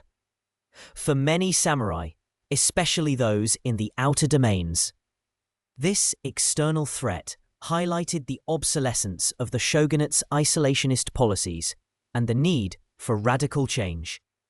The Revere the Emperor, Expel the Barbarians movement gained momentum, drawing on the Kokugaku ideas that had quietly simmered for decades. This period saw a resurgence of martial spirit among some samurai, but it was directed not outward, but inward, against the shogunate itself. Young, idealistic samurai, often from lower ranks but deeply committed to national reform, began to challenge the established order. They saw the shogunate as weak, corrupt, and incapable of defending Japan from foreign encroachment. These samurai, often called shishi, men of high purpose, played a pivotal role in the events leading up to the Meiji Restoration. The Meiji Restoration of 1868 marked the official end of the samurai class. The new Meiji government, recognizing the need for a modern, centralized state, abolished the feudal domains, dismantled the samurai class structure, and stripped them of their privileges. Samurai stipends were commuted to bonds, often leaving them in even greater financial distress. The wearing of swords in public was banned in 1876, a symbolic and deeply painful blow to their identity. For many samurai, this was a profound crisis. Their entire way of life, their social standing, and their very purpose had been irrevocably altered. Some reside. Stead, like Saigo Takamori, who led the Satsuma Rebellion in 1877, a final, tragic stand against the new government and its modern army. His defeat signaled the definitive end of the samurai as a distinct warrior class. Yet, the legacy of the samurai did not simply vanish. Many former samurai adapted, demonstrating the same resilience and discipline that had defined their ancestors. They became leaders in the new government, educators, industrialists, and even journalists, applying their skills and intellect to the modernization of Japan. Their emphasis on discipline, loyalty, and education continued to shape Japanese society, even as the outward trappings of their class disappeared. The spirit of Bushido, though stripped of its feudal context, continued to resonate, influencing national identity and military ethics in the decades that followed. The story of the samurai in peacetime is a testament to the human capacity for adaptation, but also a poignant narrative of loss and transformation. From fierce warriors to cultured administrators, from economic privilege to financial hardship, their journey through the Edo period was a complex and often contradictory one. They cultivated beauty and intellect while grappling with economic decline, upholding an ancient code in a world that was rapidly leaving it behind. Their eventual dissolution as a class was not a sudden collapse, but the culmination of centuries of subtle shifts, economic pressures, and evolving societal needs. The whisper of their swords may have faded, but the echoes of their culture, their philosophy, and their enduring spirit continued to shape the soul of Japan. The gentle sway of the Edo period, a time of relative peace and isolation that had cradled the samurai for over 2 centuries, began to falter in the mid-19th century. Like a ship sailing placid waters suddenly encountering a distant storm, Japan felt the first tremors of change from beyond its shores. The arrival of Commodore Matthew Perry's black ships in 1853, steaming into Edo Bay with their intimidating cannons and smoke-belching engines, shattered the long-held illusion of impenetrable borders. For generations, the shogunate had enforced a strict policy of sakoku, or closed country, limiting foreign contact to a trickle through Nagasaki. But Perry's demands for trade and diplomatic relations, backed by the undeniable power of Western technology, presented a challenge the shogunate was ill-equipped to meet. The sight of these foreign vessels, so unlike anything seen before, sent a ripple of shock and unease throughout the archipelago. The samurai, who had for so long been the guardians of Japan's traditions and its internal peace, suddenly found themselves confronted by an external threat of unprecedented scale. Their traditional swords and armor, once the pinnacle of military technology, seemed almost quaint against the iron hulls and powerful artillery of the American fleet. This moment, often cited as the true beginning of the Bakumatsu period, the end of the shogunate, marked a profound turning point, not just for the samurai, but for the entire nation.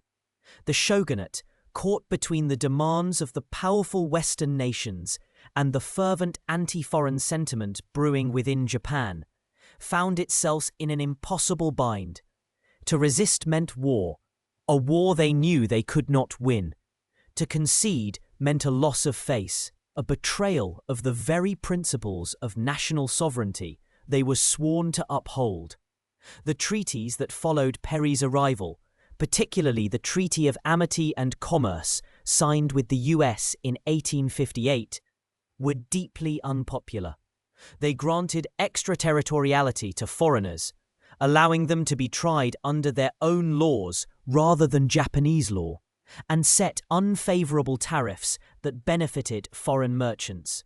These unequal treaties fueled a growing wave of nationalist fervor and anti-foreigner sentiment, crystallizing around the slogan, "Son no Joy," revere the emperor, expel the barbarians. This slogan was more than just a rallying cry. It represented a fundamental challenge to the shogunate's authority. For centuries, the emperor had been a revered but largely symbolic figure, residing in Kyoto, while the shogun held the true political and military power in Edo.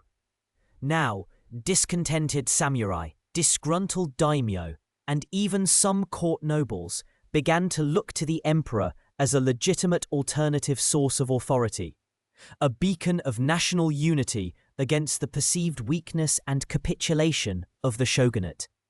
The samurai class itself was deeply divided. Many, particularly those from the powerful western domains of Choshu and Satsuma, felt a profound sense of humiliation and betrayal by the shogunate's handling of the foreign threat.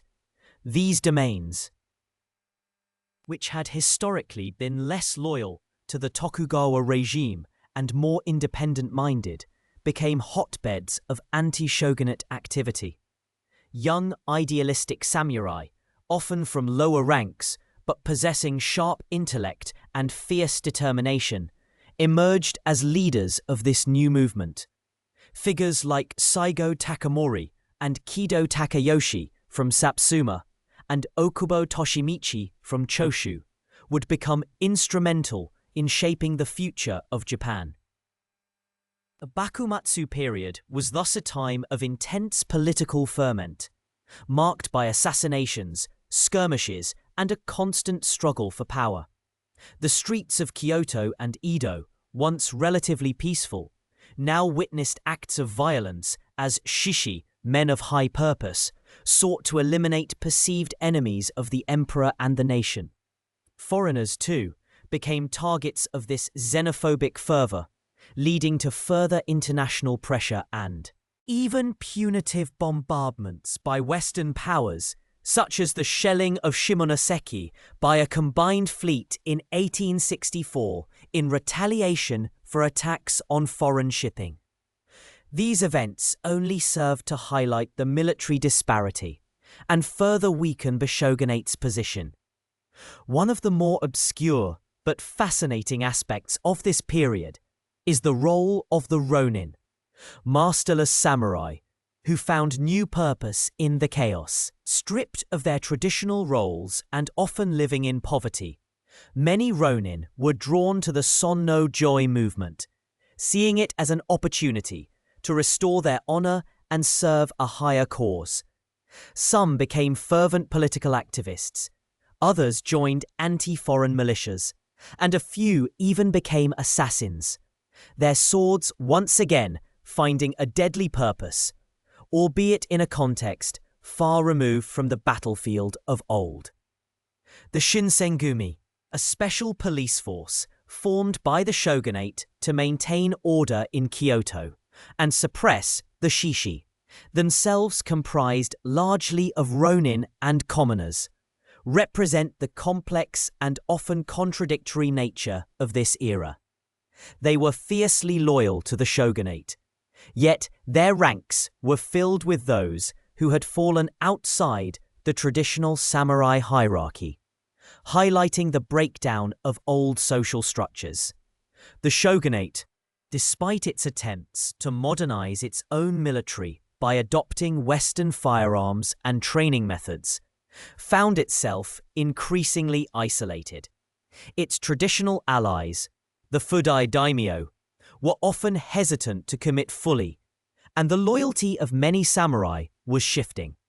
The internal contradictions of the Tokugawa system, which had maintained peace for so long by freezing social mobility and stifling innovation, now became its undoing. The rigid class structure, with the samurai at its apex, was crumbling under the weight of economic hardship and political disillusionment. Many samurai, particularly those of lower rank, were struggling financially, their stipends often insufficient to maintain their status, leading to resentment and a desire for radical change. The debate among historians regarding the true nature of the Bakumatsu period is particularly rich. Was it a genuine popular revolution driven by widespread discontent, or primarily a coup d'état orchestrated by a few powerful domains and ambitious samurai? While the Son no Joy slogan resonated with many, the actual number of actively engaged participants was relatively small. The driving force often came from within the samurai class itself, particularly the lower and middle ranks, who saw an opportunity to overturn the established order and gain influence. The common people, while certainly affected by the economic changes and foreign presence, were largely spectators to the political machinations playing out among the elite. However, the widespread feeling of national humiliation and the growing sense of a shared Japanese identity undoubtedly provided a fertile ground for the revolutionary ideas to take root. By the mid-1860s, the conflict escalated into open warfare. The Choshu domain, after initially being defeated by shogunate forces, regrouped and under the leadership of brilliant strategists like Omura Masujiro, adopted Western military tactics and weaponry with remarkable speed. They formed mixed units of samurai and commoners trained in modern rifle combat, proving that traditional samurai martial prowess alone was no match for disciplined, firearm-equipped forces. This realization was a bitter pill for many traditional samurai to swallow, but it was a necessary step towards modernizing Japan's defenses. The decisive moment came with the Boshin War, 1868-1869. The forces of Satsuma, Choshu, and Tosa, allied under the banner of the emperor, confronted the shogunate's army. Despite initial resistance, the shogunate's forces, hampered by internal divisions and a lack of unified command, were ultimately defeated. The Battle of Toba Fushimi in early 1868, just outside Kyoto, was a pivotal engagement. The emperor, their forces, flying the imperial brocade banner and equipped with modern artillery and rifles, decisively routed the shogunate's traditional samurai formations. This victory effectively sealed the fate of the Tokugawa shogunate. The last shogun, Tokugawa Yoshinobu, recognizing the futility of further resistance and wishing to avoid a prolonged civil war that would further weaken Japan against foreign powers, formally resigned his position in November 1867, returning political authority to the emperor. This act, known as the Taisei Hokan, or Restoration of Imperial Rule, marked the official end of the shogunate and the beginning of the Meiji Restoration. The young Emperor Meiji, then only 15 years old, became the symbolic head of a new government, ushering in an era of rapid modernization and reform. The Meiji Restoration was not merely a change in government. It was a profound societal transformation that fundamentally reshaped Japan, and in particular, the samurai class. The new Meiji government, dominated by ambitious young samurai from the victorious domains, quickly moved to dismantle the old feudal system. The daimyo were encouraged and then eventually compelled to return their lands and their samurai to the emperor's direct control. In 1871, the domains were officially abolished and replaced by prefectures, effectively ending the feudal system that had defined Japan for centuries. For the samurai, this meant the abolition of their hereditary status and privileges.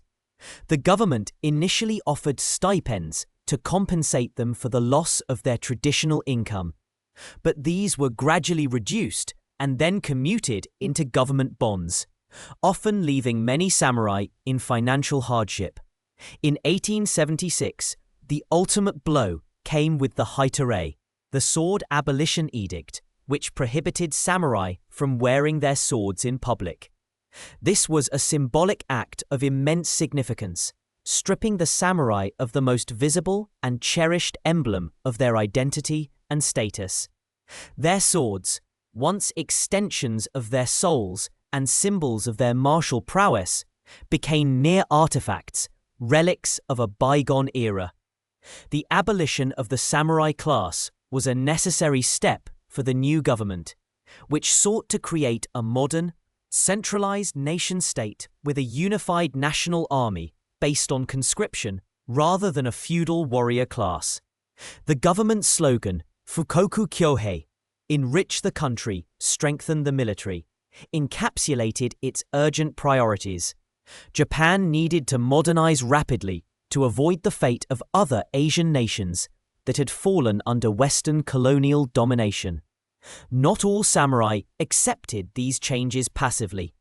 The loss of their status, their income, and their very identity led to widespread discontent and several armed rebellions. The most significant of these was the Satsuma Rebellion of 1877, led by Saigo Takamori, one of the heroes of the Meiji Restoration himself. Saigo, a traditionalist at heart, became disillusioned with the rapid westernization and the perceived betrayal of samurai values. He led a force of disaffected samurai against the new imperial army, which, ironically, was largely composed of commoners trained in modern warfare. The rebellion, though fought with fierce samurai spirit, was ultimately crushed by the superior numbers and modern weaponry of the imperial army. Saigo's defeat and eventual death marked the definitive end of the samurai as a distinct warrior class. Yet, the legacy of the samurai did not simply vanish. Many former samurai adapted to the new era, channeling their discipline, education, and leadership skills into new roles. They became civil servants, police officers, teachers, industrialists, and even officers in the new imperial army and navy. Indeed, the Meiji government itself was largely staffed by former samurai, who brought with them the values of loyalty, duty, and service that had been central to their warrior code.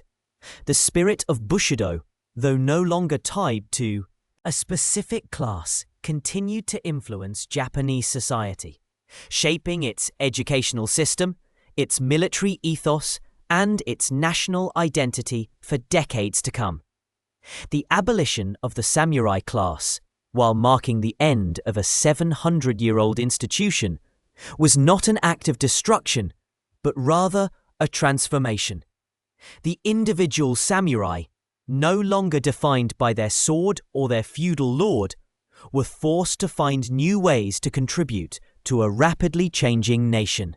Perhaps these men, standing at the precipice of a new world, felt a profound sense of loss for the traditions they cherished, yet also a glimmer of hope for the future they were building.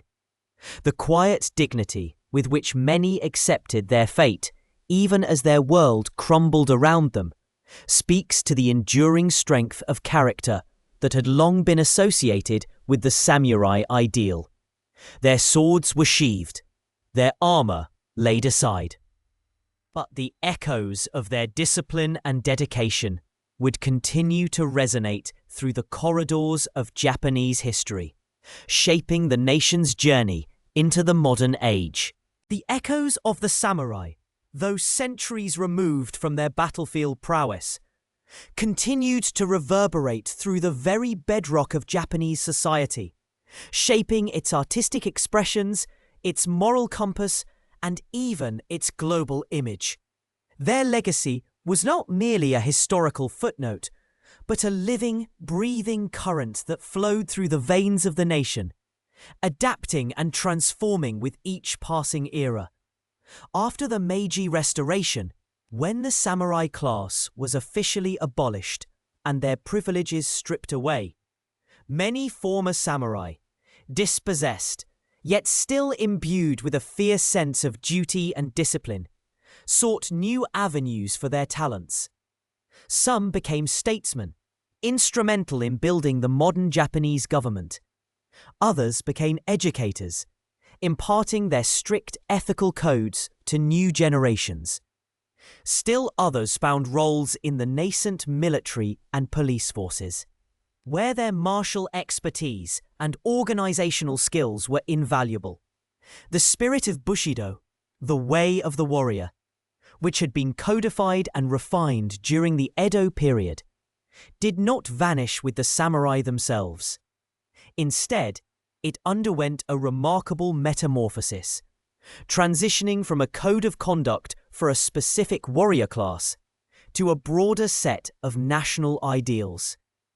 Concepts like loyalty, chu, courage, yu, integrity, gi, respect, rei, and self-control, jin, were reinterpreted and promoted as virtues for all Japanese citizens. This was particularly evident in the educational reforms of the Meiji era, where moral instruction often drew heavily from Bushido's tenets, aiming to cultivate a disciplined and patriotic populace. The philosopher Nitobei Inazo, in his influential 1899 book, Bushido, the Soul of Japan, presented Bushido to a Western audience as the unwritten code that governed Japanese life, arguing that it was the true source of Japan's strength and unique character. While some historians debate the extent to which Bushido was a consistently practiced code throughout samurai history versus a later romanticized construct, its articulation by figures like Nitobei certainly cemented its place in the national consciousness. The martial arts, perhaps the most direct and visible link to the samurai past, also underwent a significant transformation. Once the exclusive domain of the warrior class, practiced for combat and self-defense, they were systematized and popularized as Budo, the martial ways, for spiritual development and physical culture. Kendo, the way of the sword, evolved from Kenjutsu, becoming a sport and a discipline focused on mental fortitude and ethical conduct rather than battlefield efficacy. Judo, derived from various jujutsu schools, was founded by Kano Jigoro in the late 19th century as a means of physical education and character building. These Budo forms, along with others like Aikido and Karate. Though Karate has Okinawan origins, its integration into mainland Japanese culture often aligns with Budo principles, spread globally, introducing millions to the disciplined movements and philosophical underpinnings once reserved for the samurai. The meticulous etiquette, the emphasis on respect for one's opponent, and the pursuit of mastery over oneself, not just over others, are all direct inheritances from the samurai tradition. Beyond the martial arts, the aesthetic sensibilities nurtured by the samurai also permeated Japanese art and culture. The appreciation for simplicity, austerity, and natural beauty, often expressed through Zen Buddhism, found its way into tea ceremony, chanoyu, flower arranging, ikebana, and garden design. The samurai, particularly during periods of peace, were patrons of the arts, and their disciplined minds often sought beauty in restraint and imperfection. Concepts like wabi-sabi, the stoic composure, the quiet dignity, and the profound connection to nature that characterized many samurai figures are subtly woven into these artistic expressions, offering a glimpse into their inner world. Even the meticulous craftsmanship seen in traditional Japanese goods, from ceramics to textiles, often reflects a dedication to perfection and an attention to detail that mirrors the samurai's rigorous training. The imagery of the samurai, too, proved remarkably enduring and adaptable, From the epic tales of medieval warriors recounted in Heike Monogatari to the dramatic kabuki plays of the Edo period, the samurai became central figures in Japanese storytelling. After the Meiji Restoration, and particularly in the 20th century, their image was reinterpreted through new media. Akira Kurosawa's cinematic masterpieces, such as Seven Samurai and Yojimbo, introduced the archetypal samurai to a global audience, portraying them as complex figures grappling with honor, duty, and the changing tides of history. These films, while fictional, captured the essence of the samurai's moral dilemmas and their unwavering resolve, solidifying their iconic status worldwide. Manga and anime further popularized samurai narratives, often blending historical elements with fantastical interpretations, ensuring that new generations, both in Japan and abroad, continued to engage with these powerful figures. The national identity of Japan, particularly in the 20th century, was profoundly shaped by selective interpretations of the samurai past. During periods of intense nationalism, particularly leading up to and during World War II, the ideals of Bushido were often invoked to foster patriotism, self-sacrifice, and unwavering loyalty to the emperor. The image of the fearless, self-sacrificing warrior was used to inspire military personnel and civilians alike, sometimes leading to tragic consequences. However, even after the war, the positive aspects of the samurai legacy, discipline, resilience, and a strong work ethic, were re-emphasized in the context of Japan's post-war reconstruction and economic miracle. The idea of a collective spirit, of working together with dedication for the common good, found fertile ground in the echoes of samurai communal loyalty.